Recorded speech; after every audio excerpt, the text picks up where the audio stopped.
അമ്മേ പരിശുദ്ധ അമ്മേ പരിശുദ്ധ ദൈവമാതാവേ, കൃപാസനത്തിലൂടെ ഞങ്ങൾക്കും ഞങ്ങളുടെ ദേശത്തിനും അമ്മ മധ്യസ്ഥം തേടിത്തന്ന എല്ലാ അനുഗ്രഹങ്ങൾക്കും കൃപകൾക്കും ഞങ്ങളിപ്പോൾ ഹൃദയം നിറഞ്ഞ നന്ദി പറയുന്നു. അമ്മേ പരിശുദ്ധമ്മേ ദൈവമാതാവേ, 2004 ഡിസംബർ 7 ഉച്ചകഴിഞ്ഞ് 2:30 കൃപാസനത്തിൽ സംഭവിച്ച അമ്മയുടെ പ്രത്യക്ഷപ്പെടലിനെ കുറിച്ച് തിരുസഭയ്ക്ക് സമർപ്പിച്ചിരിക്കുന്ന പഠനരേഖകളുടെ മേൽ സഭാത്മകമായ പഠനം ആരംഭിക്കുവാൻ ഞങ്ങൾ പ്രാർത്ഥിക്കുന്നു. അമ്മേ പരിശുദ്ധമേ, ഭൂസ്വർലോകങ്ങളുടെ രാജ്ഞിയായ അങ്ങേയ്ക്ക് ഭൗമസംരക്ഷണത്തിനായി പ്രപഞ്ചപ്രകൃതിയെ തന്നെ തിരുസഭ പ്രതിഷ്ഠിക്കുവാൻ ഈ പ്രത്യക്ഷീകരണം വഴി ഇടയാക്കണമേ. പരിശുദ്ധമേ, ജപമാല മാതാവേ, സകല കൃപാസനം പ്രാർത്ഥനയോടും ചേർത്ത് ഞങ്ങളിപ്പോൾ പ്രാർത്ഥിക്കുന്ന ഈ കുടുംബത്തിന്റെ പ്രത്യേക നിയോഗം പറ മക്കളെ.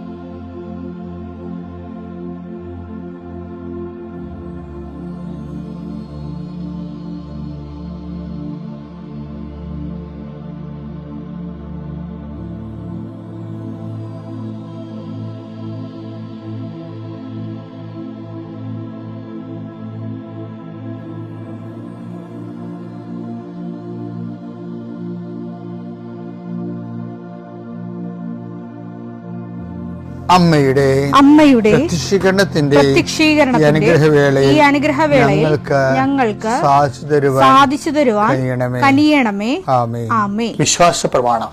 സർവശക്തനായ പിതാവും ആകാശത്തിന്റെയും ഭൂമിയുടെയും സൃഷ്ടാവുമായ ദൈവത്തിൽ ഞാൻ വിശ്വസിക്കുന്നു. അവിടുത്തെ ഏകപുത്രനും ഞങ്ങളുടെ കർത്താവുമായ ഈശോ മിശിഹായിലും ഞാൻ വിശ്വസിക്കുന്നു. ഈ പുത്രൻ പരിശുദ്ധാത്മാവിനാൽ ഗർഭസ്ഥനായി കന്യകാമറിയത്തിൽ നിന്ന് പിറന്ന് പൊന്തിയോസ് പീലാത്തോസിന്റെ കാലത്ത് പീഡകൾ സഹിച്ച് കുരിശിൽ തറയ്ക്കപ്പെട്ട് മരിച്ച് അടക്കപ്പെട്ട് പാതാളങ്ങളിൽ ഇറങ്ങി മരിച്ചവരുടെ ഇടയിൽ നിന്ന് 3-ാം നാൾ ഉയർത്ത് സ്വർഗത്തിലേക്ക് എഴുന്നള്ളി സർവശക്തിയുള്ള പിതാവായ ദൈവത്തിന്റെ വലതുഭാഗത്തിരിക്കുന്നു. അവിടെ നിന്ന് ജീവിക്കുന്നവരെയും മരിച്ചവരെയും വിധിക്കുവാൻ വരുമെന്നും ഞാൻ വിശ്വസിക്കുന്നു. പരിശുദ്ധാത്മാവിലും ഞാൻ വിശ്വസിക്കുന്നു. വിശുദ്ധ കത്തോലിക്കാ സഭയിലും പുണ്യവാന്മാരുടെ ഐക്യത്തിലും പാപങ്ങളുടെ മോചനത്തിലും ശരീരത്തിന്റെ ഉയർപ്പിലും നിത്യമായ ജീവിതത്തിലും ഞാൻ വിശ്വസിക്കുന്നു. ആമേൻ. സുഖസ്ഥനായ ഞങ്ങളുടെ പിതാവേ, അങ്ങയുടെ നാമം പൂജിതമാകണമേ. അങ്ങയുടെ രാജ്യം വരണമേ. അങ്ങയുടെ തിരുമനസ് സ്വർഗത്തിലെ പോലെ ഭൂമിയിലും ആകണമേ. അന്നു വേണ്ടുന്ന ആഹാരം ഇന്ന് ഞങ്ങൾക്ക് തരണമേ. ഞങ്ങളോട് തെറ്റ് ചെയ്യുന്നവരോട് ഞങ്ങൾ ക്ഷമിക്കുന്നത് പോലെ ഞങ്ങളുടെ തെറ്റുകൾ ഞങ്ങളോടും ക്ഷമിക്കണമേ. ഞങ്ങളെ പ്രലോഭനത്തിൽ ഉൾപ്പെടുത്തരുതേ, തിന്മയിൽ ഞങ്ങൾ രക്ഷിക്കണമേ. ആമേൻ. നന്മ നിറഞ്ഞ മറിയമേ, സ്വസ്തി. കർത്താവ് അങ്ങയുടെ കൂടെ സ്ത്രീകളിൽ അങ്ങ് അനുഗ്രഹിക്കപ്പെട്ടവളാകുന്നു. അങ്ങയുടെ ഉദരത്തിൻ ഫലമായി ഈശോ അനുഗ്രഹിക്കപ്പെട്ടവനാകുന്നു. പരിശുദ്ധ മറിയമേ, തമ്പുരാന്റെ അമ്മേ, പാപികളായ ഞങ്ങൾക്ക് വേണ്ടി ഇപ്പോഴും ഞങ്ങളുടെ മരണസമയത്തും തമ്പുരാനോട് അപേക്ഷിക്കണമേ. ആമേൻ. കർത്താവേ, നിന്റെ ഉന്നതമായ നാമത്തിന് സ്വസ്ഥം ചെയ്യുന്നു. കർത്താവേ, നിന്റെ വിശുദ്ധ പൗരോഹിത്യത്തെ മഹത്വപ്പെടുത്തണമേ. കർത്താവേ, സഭയിലുള്ള സാന്നിധ്യം ദൃഢമാക്കണമേ.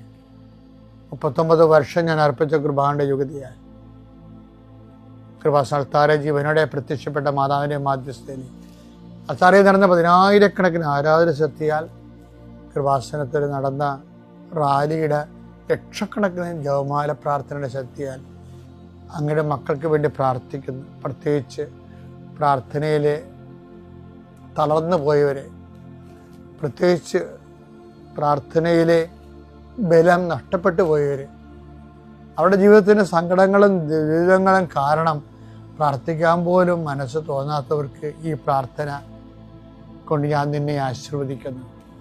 ദൈവതരെ, ഈ ആശീർവാദ സമയം നിന്റെ നഷ്ടപ്രതീക്ഷകൾ പൂവണിയുകയും നീ വേണ്ടെന്ന് വെച്ച് അവസാനിപ്പിച്ച എല്ലാ കാര്യങ്ങളുടെ മേൽ കർത്താവ് പുതിയ മുളകൾ നിനക്ക് മുളപ്പിച്ചു തരികയും നീ നിന്നുപോയ കാര്യങ്ങൾ നീ വേണ്ടെന്ന് വെച്ച് തള്ളിക്കളഞ്ഞ കാര്യങ്ങളുടെ മേലെ ദൈവം നിനക്ക് പുതിയ പ്രത്യാശ നൽകാൻ വേണ്ടി ഞാൻ ആശീർവദിക്കുന്നു.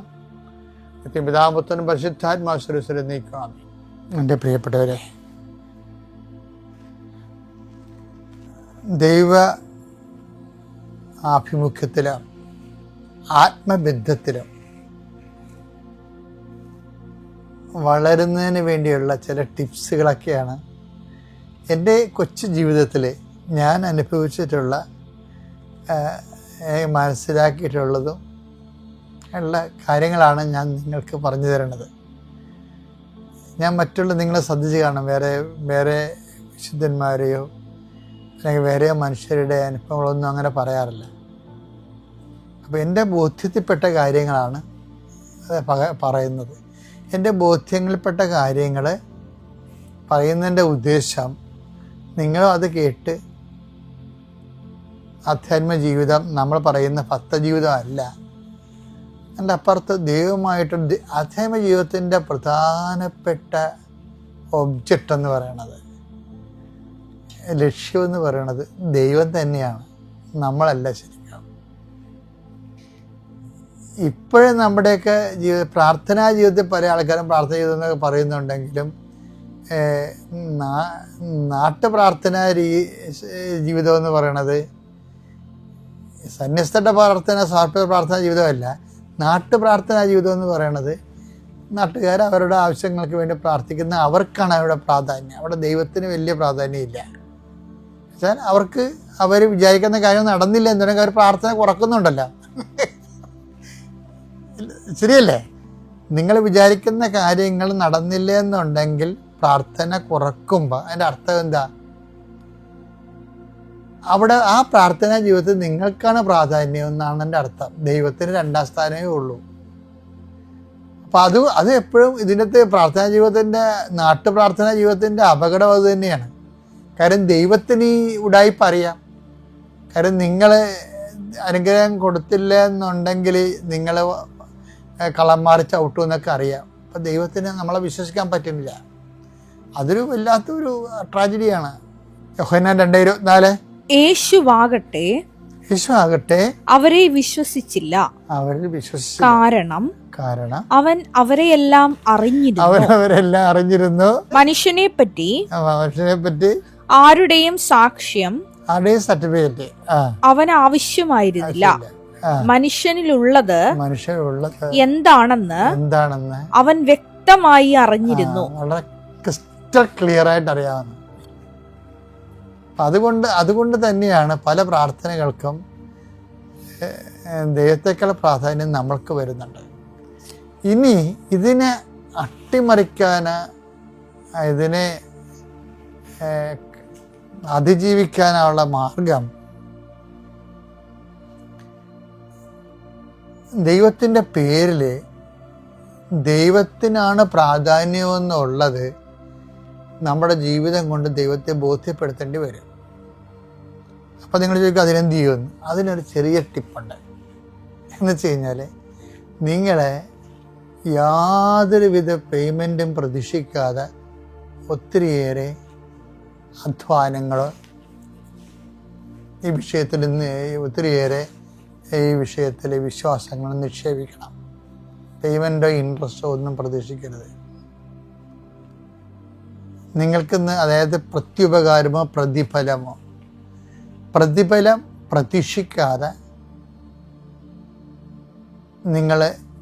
നിങ്ങളുടെ ജീവിതത്തിലെ കുറേ വിശ്വാസ നിക്ഷേപങ്ങൾ ജീവിത സാക്ഷ്യമായിട്ടുണ്ടായാൽ പതുക്കെ നിങ്ങളുടെ മൂല്യം ദൈവത്തിൻ്റെ സന്നിധിയിൽ വർദ്ധിക്കും. ഇതിന് ബാക്കി അടുത്ത ദിവസം ഈ അൾത്താരയിൽ നിന്ന് മാതാവിൻ്റെ പ്രത്യക്ഷീകരണത്തിന് ഞങ്ങളെ സാക്ഷിയാക്കിയതിന് 1000 നന്ദി പറയുന്നു. അമ്മയ്ക്കും ഈശോയ്ക്കും നന്ദി പറയുന്നു. ഞാൻ കൊച്ചുറാണി, ഇതെൻ്റെ മകൾ, 2ാമത്തെ മകൾ കീർത്തി, അവളുടെ ഹസ്ബൻഡ് ചാർലി, ഇത് ഞങ്ങൾക്കുണ്ടായ കുഞ്ഞു കൊച്ച ടെസ്സ. ഞങ്ങൾ കാരണംകോട് ഇടവകയിൽ നിന്ന് വരുന്ന എറണാകുളത്തുനിന്ന്. ഞാൻ ആദ്യമായിട്ട് ഈ കൃപാസനത്തിൽ കടന്നു വരുന്നത് 2019 പക്ഷേ അന്ന് സിസ്റ്ററിൻ്റെ കൂടെ വന്നതായിരുന്നു. അവൾ ഒന്ന് ഉടമ്പടിയൊക്കെ എടുത്തു. ഞാൻ ഉടമ്പടിയൊന്നും എടുത്തില്ല, ഞാൻ വെറുതെ പ്രാർത്ഥിച്ചിട്ട് പോയി. പക്ഷേ പോകുമ്പോൾ മാതാവിൻ്റെ ഒരു ബുക്കും ഉപ്പും തേനും അതെല്ലാം വാങ്ങിച്ചുകൊണ്ട് 2 മെഴുതിരിയൊക്കെ വാങ്ങിച്ചുകൊണ്ടായിരുന്നു. അത് വെച്ച് അടുത്ത ദിവസം തുടങ്ങി ആ പ്രാർത്ഥനയൊക്കെ ചെയ്തുകൊണ്ടിരുന്നു. പക്ഷേ ഉടമ്പടി എടുക്കാൻ പിന്നെയും ചിന്ത വന്നില്ല. 1 കൊല്ലം കഴിഞ്ഞു, 2 കൊല്ലം കഴിഞ്ഞു. ഇടയ്ക്ക് സിസ്റ്ററിൻ്റെ കൂടെ ഇവിടെ വരും, നല്ലതായിട്ട് പ്രാർത്ഥിച്ച് ആ ദിവസം അങ്ങനെ മാതാവിൻ്റെ കൂടെ ചിലവഴിച്ച് തിരിച്ചു പോകും. അങ്ങനെ 2024 എൻ്റെ മോളുടെ കല്യാണം കഴിഞ്ഞിട്ട് 20 അവളുടെ കല്യാണം കഴിഞ്ഞ് 5 വർഷമായിട്ടും അവൾ കൺസീവ് ആയിട്ടുണ്ടായിരുന്നില്ല. അങ്ങനെ ഒത്തിരി പ്രാർത്ഥനയും അതൊക്കെ നടത്തി. ഈ മാതാവിനോടുള്ള പ്രാർത്ഥന ഞാൻ വീട്ടിൽ നടത്തുന്നു എന്നല്ലാണ്ട് ഇവിടെ വന്ന് ഉടമ്പടി എടുക്കുകയൊന്നും ചെയ്തില്ല. പക്ഷെ ആ ദിവസങ്ങളിൽ എനിക്കെന്തോ ഭയങ്കര ഒരു ആഗ്രഹം തോന്നി. ഉടമ്പടി ആരോ ഉള്ളിലിരുന്ന് ഇങ്ങനെ മന്ത്രിക്കുന്നത് പോലെ, ഉടമ്പടി എടുക്കുക. എൻ്റെ ഫ്രണ്ട്സ് കുറേ പേരെടുത്തുള്ളവരുണ്ട്, എൻ്റെ റിലേറ്റീവ്സ് കുറേ പേരുണ്ട്. അവരൊക്കെ പറഞ്ഞ് മുമ്പും പറയാറുണ്ട്. പക്ഷെ അപ്പോഴാണ് എനിക്ക് അതൊന്ന് ഇതായിട്ട് ഞാൻ ഉടമ്പടി എടുക്കാൻ തീരുമാനിച്ചു. ഞാൻ വന്ന് കുറേ നാളുകളുടെ ആലോചനയ്ക്ക് ശേഷം മെയ് 30 ഞാൻ ഉടമ്പടി എടുത്തു. ആ ഉടമ്പടി എടുത്ത് 15th ഡേ എൻ്റെ മോള് കൺസീവ് ആയി എന്നുള്ള ന്യൂസ് എനിക്ക് കിട്ടി. അതുവരെ കുറേ ഡോക്ടേഴ്സിനെയൊക്കെ കണ്ടു, വലിയ പ്രോബ്ലമൊന്നും ഇല്ല എന്നൊക്കെ പറയും. പക്ഷേ ചെറിയ ഏതാണ്ടൊക്കെ ഉണ്ട്. അതിനെ ട്രീറ്റ്മെൻറ്റിനെ കുറിച്ച് മോള് പറയും. എൻ്റെ പേര് കീർത്തി. ഈശോ അമ്മ മാതാവ് ത്രൂ തന്ന ടെസക്കുട്ടിയുമായിട്ടാണ് ഞാനിവിടെ വന്നിരിക്കുന്നത്. ഈശോയ്ക്കും അമ്മ മാതാവിനും 1000 നന്ദി. ഇന്ന് ഇങ്ങനത്തെ ഒരു ദിവസം എൻ്റെ ജീവിതത്തിൽ ഉണ്ടാവുമെന്ന് എനിക്കറിയത്തില്ലായിരുന്നു. ഈ അൾത്താരയിൽ ഇവിടെ സാക്ഷ്യം, ഈ കുഞ്ഞിന് വേണ്ടി സാക്ഷ്യം പറയാൻ തന്ന അനുഗ്രഹത്തിന് 1000 ഈശോയ്ക്കും അമ്മ മാതാവിനും 1000 നന്ദി പറയുന്നു. അപ്പോൾ അറൗണ്ട് ഒരു 4.5 years ആയിട്ട് ഞങ്ങൾ ട്രൈ ചെയ്യുമായിരുന്നു, കൺസീവ് ചെയ്യുന്നുണ്ടായിരുന്നില്ല. ഞങ്ങൾ അതുവരെ ഡോക്ടേഴ്സിനൊന്നും കണ്ടില്ല. 4.5 years അങ്ങനെ കടന്നുപോയി. അത് കഴിഞ്ഞ് 4.5 years ആയപ്പോൾ ആൾക്കാരൊക്കെ ചോദിച്ചു തുടങ്ങി, നമ്മൾക്ക് എന്താ നിങ്ങൾ ട്രൈ ചെയ്യുന്നില്ല, നിങ്ങൾക്ക് പിള്ളേരൊന്നും വേണ്ടേ? അപ്പം നമ്മൾ വിചാരിച്ചു okay, it's best to go to a doctor. നമ്മൾ ഡോക്ടറിൻ്റെ അടുത്ത് പോയി, ഡോക്ടർ ടെസ്റ്റുകളൊക്കെ ചെയ്തു. പ്രത്യേകിച്ച് പ്രശ്നങ്ങളൊന്നുമില്ല. ഒരു അൾട്രാസൗണ്ട് ചെയ്തു. അതിൻ്റെ അകത്ത് ലെഫ്റ്റ് ഓവറിയിൽ ഒരു ചെറിയൊരു എൻഡോമെട്രിയോസിസ് ഉണ്ടായിരുന്നു. അപ്പോൾ പുള്ളിക്കാരത്തി പറഞ്ഞു ഓക്കെ നമുക്കിത് സ്ക്രാപ്പ് ഓഫ് ചെയ്ത് നോക്കാം. സ്ക്രാപ്പ് ഓഫ് ചെയ്തു. എന്നിട്ട് പുള്ളിക്കാരത്തി നെക്സ്റ്റ് ഒരു റിവ്യൂ ഉണ്ടായിരുന്നു. പുള്ളിക്കാരത്തി പറഞ്ഞു ഓക്കെ അത് അത്ര വലിയ കാര്യമൊന്നുമില്ല, ഞങ്ങൾ സ്ക്രാപ്പ് ഓഫ് ചെയ്തു, ഇനി നമുക്ക് നോക്കാം, ഇനിയൊക്കെ ദൈവത്തിൻ്റെ കയ്യില, നമുക്ക് നോക്കാം, ഇനിയും ഒന്നും ഉണ്ടായില്ലെങ്കിൽ പ്രോബ്ലി നമുക്ക് IUI അല്ലെങ്കിൽ IVF ചിന്തിക്കേണ്ടി വരുമായിരിക്കും എന്ന് പറഞ്ഞു. അത് പുള്ളിക്കാരത്തി ഇങ്ങനെ റാൻഡമായിട്ട് പറഞ്ഞതാണ്. പക്ഷേ അത് എൻ്റെ ഹൃദയത്തിൽ തറഞ്ഞു കയറി. എന്നാണ് എനിക്കറിയത്തില്ല എനിക്ക് എങ്ങനെ പറയേണ്ടതെന്ന്. അതും നമ്മൾ ആ സമയത്തൊന്നും അതൊന്നിനെ പറ്റിയൊന്നും ചിന്തിച്ചിട്ട് പോലുമില്ല.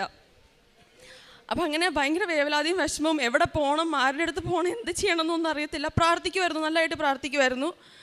അങ്ങനെ ഇരിക്കുമ്പോഴാണ് ഒരു ദിവസം മമ്മി പെട്ടെന്ന് പറയുന്നത്. ഒരു ദിവസം വിളിച്ചിട്ട് മമ്മി പറഞ്ഞു എനിക്കെന്തോ കൃപാസനത്തിൽ പോയിട്ട് ഉടമ്പടി എടുക്കാൻ ആരോ എൻ്റെ ഹൃദയത്തിൽ ഭയങ്കരമായിട്ട് പറയുന്നുണ്ട്, അതുകൊണ്ട് ഞാൻ പോവുക. അന്ന് മമ്മി ഉടമ്പടി എടുത്തു.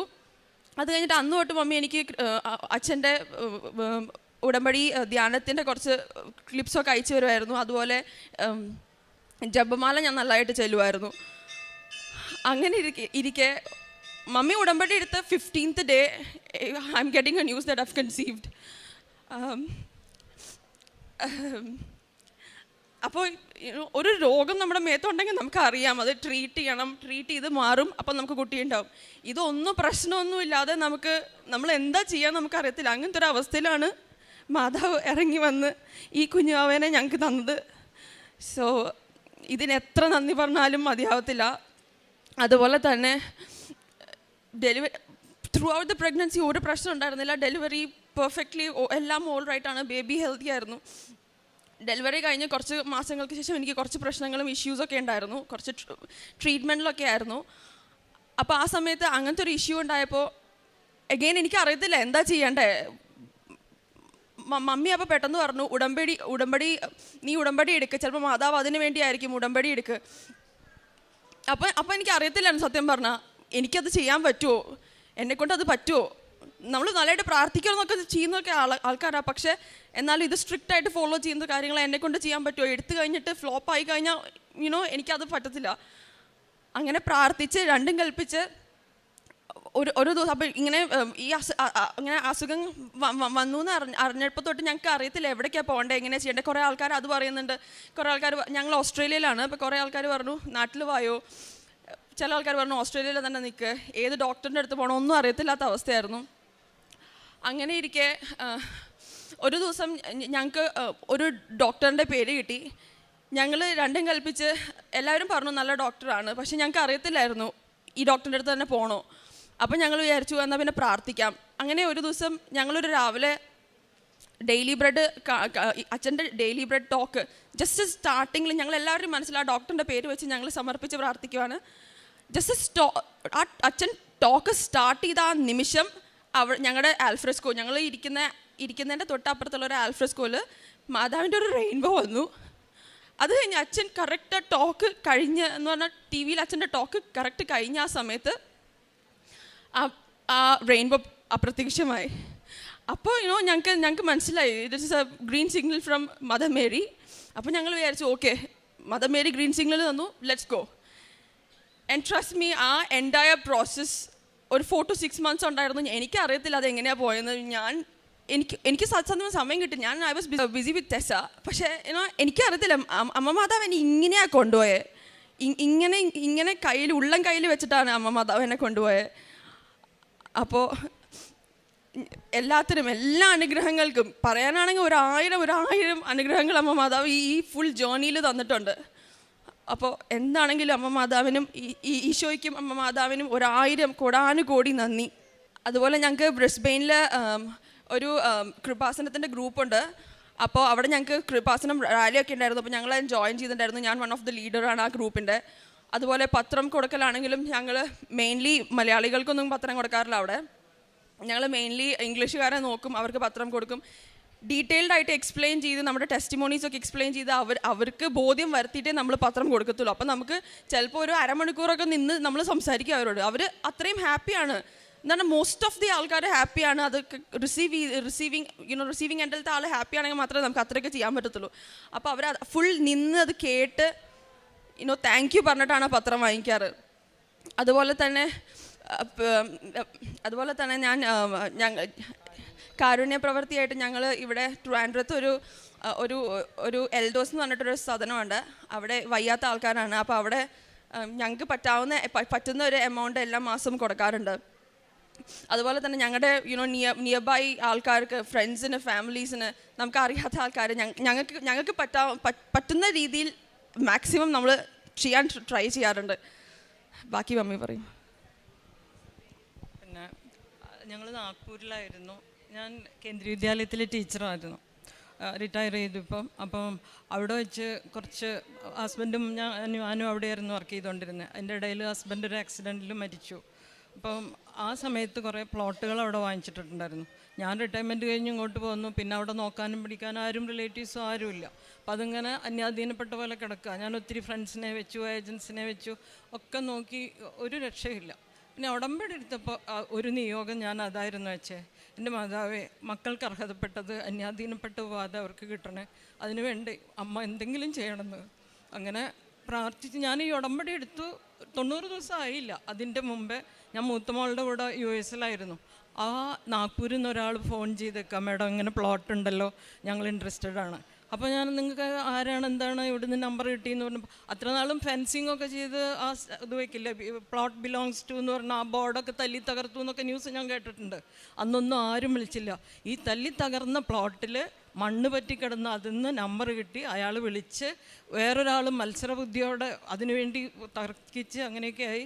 ഞാൻ നാട്ടിലെത്തി 1 മാസം കഴിഞ്ഞപ്പോൾ ഡോക്യുമെൻസിൻ്റെ വേറെ ഒരു പ്രോബ്ലവും ഇല്ലാതെ വളരെ കൂളായിട്ട് ആ പ്ലോട്ട് വിറ്റ് പൈസ മുഴുവൻ ഞങ്ങൾക്ക് ഉപയോഗിക്കാൻ പറ്റി. അത് അമ്മ ചെന്ന് ഒരുക്കി തന്നതാണെന്ന് ഞങ്ങൾ പൂർണ്ണമായിട്ട് വിശ്വസിക്കുന്നു. പിന്നെ അതുപോലെ എനിക്ക് നൈബറുമായിട്ടൊരു ഇഷ്യൂ ഉണ്ടായിരുന്നു. കുറേ കാലങ്ങളായിട്ട് ഹസ്ബൻഡ്സ് കൂടി ഒരുമിച്ച് വാങ്ങിച്ചിട്ടുള്ള പ്ലോട്ടാണ്. അപ്പോൾ ഒരുമിച്ചായിരുന്നു അത് കിടന്ന് ഡിവൈഡ് ചെയ്യാതെ. അത് ഞങ്ങൾ സ്ഥലത്തില്ലാത്തപ്പോൾ അവരത് തിരിച്ച് കെട്ടി. അതിലെന്തോ ഇഷ്യൂ ഉണ്ടെന്ന് പറഞ്ഞ് കാര്യം എന്താണെന്ന് തുറന്നു പറയാതെ അവർ കേസിനും അതിനൊക്കെ പോയി. അങ്ങനെ അതും കുറേ കാലമായിട്ട് കിടന്ന് വിഷമിക്കുകയായിരുന്നു. ഈ ഉടമ്പടിയിലെ ഒരു നിയോഗം ഞാൻ അതാ വെച്ചത്. നൈബേഴ്സായിട്ടുള്ള പിണക്കം അത്ര ഒരു സുഖമില്ലാത്തതായതുകൊണ്ട് മാത്രമല്ല, ബൈബിള് ഞാൻ എപ്പോൾ എടുത്ത് വായിക്കാൻ തുടങ്ങിയാലും അയൽപ്പക്കക്കാരനോട് അങ്ങനെ ചെയ്യണം ഇങ്ങനെ ചെയ്യണം എന്ന് പറഞ്ഞിട്ടുള്ള ആ ഇൻസ്ട്രക്ഷൻ്റെ വെളിച്ചത്തിൽ ഞാനും അവരുമായിട്ടൊന്ന് രമ്യതയാവാൻ നോക്കി. അങ്ങനെ ഇപ്പോൾ സെറ്റിൽമെൻ്റ് ആയതിൻ്റെ രണ്ടുപേരും സമ്മതിച്ചു, മതിൽ പൊളിച്ചത് കറക്റ്റ് ചെയ്യാന്നുള്ള അതിലും വന്നു. അപ്പോൾ അതും അടുത്ത ദിവസങ്ങളിൽ നടക്കാൻ പോവാണ്. എല്ലാവരുടെയും പ്രാർത്ഥന അതിനും വേണം. അങ്ങനെ മാതാവ് തന്ന ഒത്തിരി അനുഗ്രഹങ്ങൾക്ക്, ഈശോയിലൂടെ ഞങ്ങൾക്ക് തന്ന അനുഗ്രഹങ്ങൾക്കായി ഞങ്ങൾ നന്ദി പറയുന്നു. 1000 നന്ദി, സ്തുതി. കാരുണ്യപ്രവൃത്തികൾ നമ്മുടെ അടുത്തുള്ള ചുറ്റുപാടിലുള്ള ആളുകൾക്ക് അങ്ങനെ ക്യാൻസറോ അങ്ങനെ മാരകമായ എന്ത് അസുഖം ഉണ്ടെങ്കിലും അവർക്ക് ഞാനൊരു എമൗണ്ട് കൊടുക്കാറുണ്ട്. മക്കൾ അവരുടെ ഓസ്ട്രേലിയയിൽ ചെയ്യും, ഞാനിവിടെ കാരണം കൊടുത്താണ് താമസിക്കുന്നത്. അപ്പോൾ ഞാൻ പള്ളി വഴിയും കൊടുക്കും. പള്ളിയിലേക്ക് ഓരോ ഫണ്ടുണ്ടല്ലോ, അതിലേക്ക് ഒരു പതിവായിട്ട് ഒരു എമൗണ്ട് കൊടുത്തുകൊണ്ടിരിക്കുന്നുണ്ട്. പിന്നെ നമ്മളറിയുന്ന നമ്മുടെ സർവൻസ് ആണെങ്കിലും റിലേറ്റീവ്സിൽ അത്യാവശ്യമുള്ളവരെ കണ്ടുപിടിച്ച് അവർക്ക് അങ്ങനെ ആരുടെ ആണെങ്കിലും അങ്ങനെ നമ്മുടെ ഇതിൽ നോട്ടീസിൽ പെട്ടാൽ അവരെ ഞങ്ങൾ സഹായിക്കാറുണ്ട്. അങ്ങനെ കാരുണ്യപ്രവൃത്തി ചെയ്യുന്നു. വൃദ്ധസദനങ്ങളിലും ശിശുഭവനുകളിലൊക്കെ ഒരു 2-3 മാസമാകുമ്പോൾ ആ ഒരു നിയോഗം വെച്ച് ഭക്ഷണം കൊടുക്കും, അങ്ങനെയൊക്കെ ചെയ്യും. അങ്ങനെ അതൊക്കെ ആയിട്ട് ചെയ്യുന്നു. ഫിലിപ്പിയർ 4:19 എൻ്റെ ദൈവം തൻ്റെ മഹത്വത്തിൻ്റെ സമ്പന്നതയിൽ നിന്ന് യേശു ക്രിസ്തു വഴി നിങ്ങൾക്ക് ആവശ്യമുള്ളതെല്ലാം നൽകും. കൊച്ചുറാണി ഫ്രാൻസിസ് എന്ന ഈ സഹോദരി തൻ്റെ മകളുടെ കുടുംബത്തോടൊപ്പം പരിശുദ്ധ കൃപാസന മാതാവിലൂടെ ലഭിച്ച വലിയ അനുഗ്രഹങ്ങളെ ഈ അൾത്താരയിൽ സാക്ഷ്യപ്പെടുത്തുകയാണ്. ആദ്യത്തേത് സഹോദരി സൂചിപ്പിച്ചത് രണ്ടാമത്തെ മകൾക്ക് ഒരു കുഞ്ഞിന് ലഭിച്ച സാക്ഷ്യമാണ്. 4.5 വർഷമായി കുട്ടികളില്ലാതെ വിഷമിച്ച ദമ്പതികൾ അമ്മ ഉടമ്പടിയെടുത്ത് 15 ദിവസം കഴിയുമ്പോൾ കുഞ്ഞിന് ലഭിച്ചതിനെക്കുറിച്ചാണ് വലിയ സന്തോഷത്തോടെ ഈ അൾത്താരയിൽ സാക്ഷ്യപ്പെടുത്തിയത്. മകളതിൻ്റെ ക്ലേശാവസ്ഥകളെയും അപ്രതീക്ഷിതമായി കുഞ്ഞിന് ലഭിച്ച സന്തോഷത്തെയും അമ്മ എത്ര കണ്ട് മകളെ പരിപാലിച്ചുവെന്നും പ്രത്യേകമായിട്ട് എടുത്തു പറയുകയും ചെയ്തു. അത് ഉടമ്പടി ജീവിതത്തിൽ നമ്മൾ എപ്പോഴും കാണുന്ന സവിശേഷമായ അനുഗ്രഹമാണത്. നമ്മൾ ഉടമ്പടിയിലേക്ക് ജീവിച്ച് തുടങ്ങുമ്പോൾ തന്നെ നമ്മുടെ ജീവിതത്തിൻ്റെ ഏതെങ്കിലും മേഖലകളിൽ അമ്മ മാതാവ് ഇടപെടുകയും സഹായിക്കുകയും ചെയ്യും. അതിന് ജോസഫച്ചൻ വിളിക്കുന്നത് ടോക്കൺ അഡ്വാൻസ് അല്ലെങ്കിൽ ബോണസ് എന്നാണ്. കാരണം ഉടമ്പടിയിലേക്ക് വരുന്ന മക്കളെ ഞാൻ കൂടെയുണ്ട്, ധൈര്യത്തോടെ ഉടമ്പടി ജീവിക്കുന്ന അമ്മ നൽകുന്ന ഒരു വലിയ പ്രതീക്ഷയും കരം പിടിക്കലുമാണ് നമുക്ക് ലഭിക്കുന്ന എപ്പോഴും ആദ്യത്തെ അനുഗ്രഹമെന്ന് പറയുന്നത്. ആ ആദ്യത്തെ അനുഗ്രഹം നമ്മളെ ആത്മീയമായി കൂടുതൽ ഉറച്ചു നിൽക്കുവാൻ, വളരുവാൻ, നമ്മുടെ ജീവിതത്തെ തന്നെ വിശുദ്ധീകരിക്കുവാൻ, ദൈവനാമത്തെ മഹത്വപ്പെടുത്തിക്കൊണ്ട് ഈ ലോക ജീവിതത്തിൻ്റെ എല്ലാ കാര്യങ്ങളെയും ക്രമപ്പെടുത്തുവാൻ നമ്മളെ സഹായിക്കുന്നുണ്ടോ എന്ന് പരിശോധിക്കണം. അത് സഹായിക്കേണ്ടതാണ്. കാരണം അമ്മ മാതാവിൻ്റെ സംരക്ഷണയിൽ ജീവിതത്തെ വിട്ടുകൊടുത്തുകൊണ്ട് ലോകമോഹങ്ങളിൽ നിന്നും ദൈവേഷ്ടങ്ങളിലേക്ക് ജീവിതത്തെ മാറ്റി വളർത്തുവാനായിട്ട് നമ്മളെ ഓർമ്മപ്പെടുത്തുകയാണ് നമുക്ക് ലഭിക്കുന്ന ആദ്യത്തെ അനുഗ്രഹം. അതിൻ്റെ സാക്ഷ്യമാണ് ആദ്യം സൂചിപ്പിച്ചത്. പിന്നീട് ഒരു സ്ഥലം വിൽക്കുവാനുണ്ടായിരുന്ന വിഷയത്തിൽ നാട്ടിൽ പോലും സഹോദരി ഇല്ലാതിരുന്നപ്പോൾ അത് വിൽക്കണമെന്ന് ആഗ്രഹിച്ച നിയോഗം സമർപ്പിച്ചത് വളരെ സുന്ദരമായി അതിൻ്റെ കാര്യങ്ങൾ ക്രമീകരിക്കുകയും അത് നാട്ടിലെത്തിയ ഉടനെ വിൽക്കുവാനുള്ള വഴികൾ അമ്മ മാതാവ് ഒരുക്കി കൊടുത്തതിനെ സൂചിപ്പിച്ചു.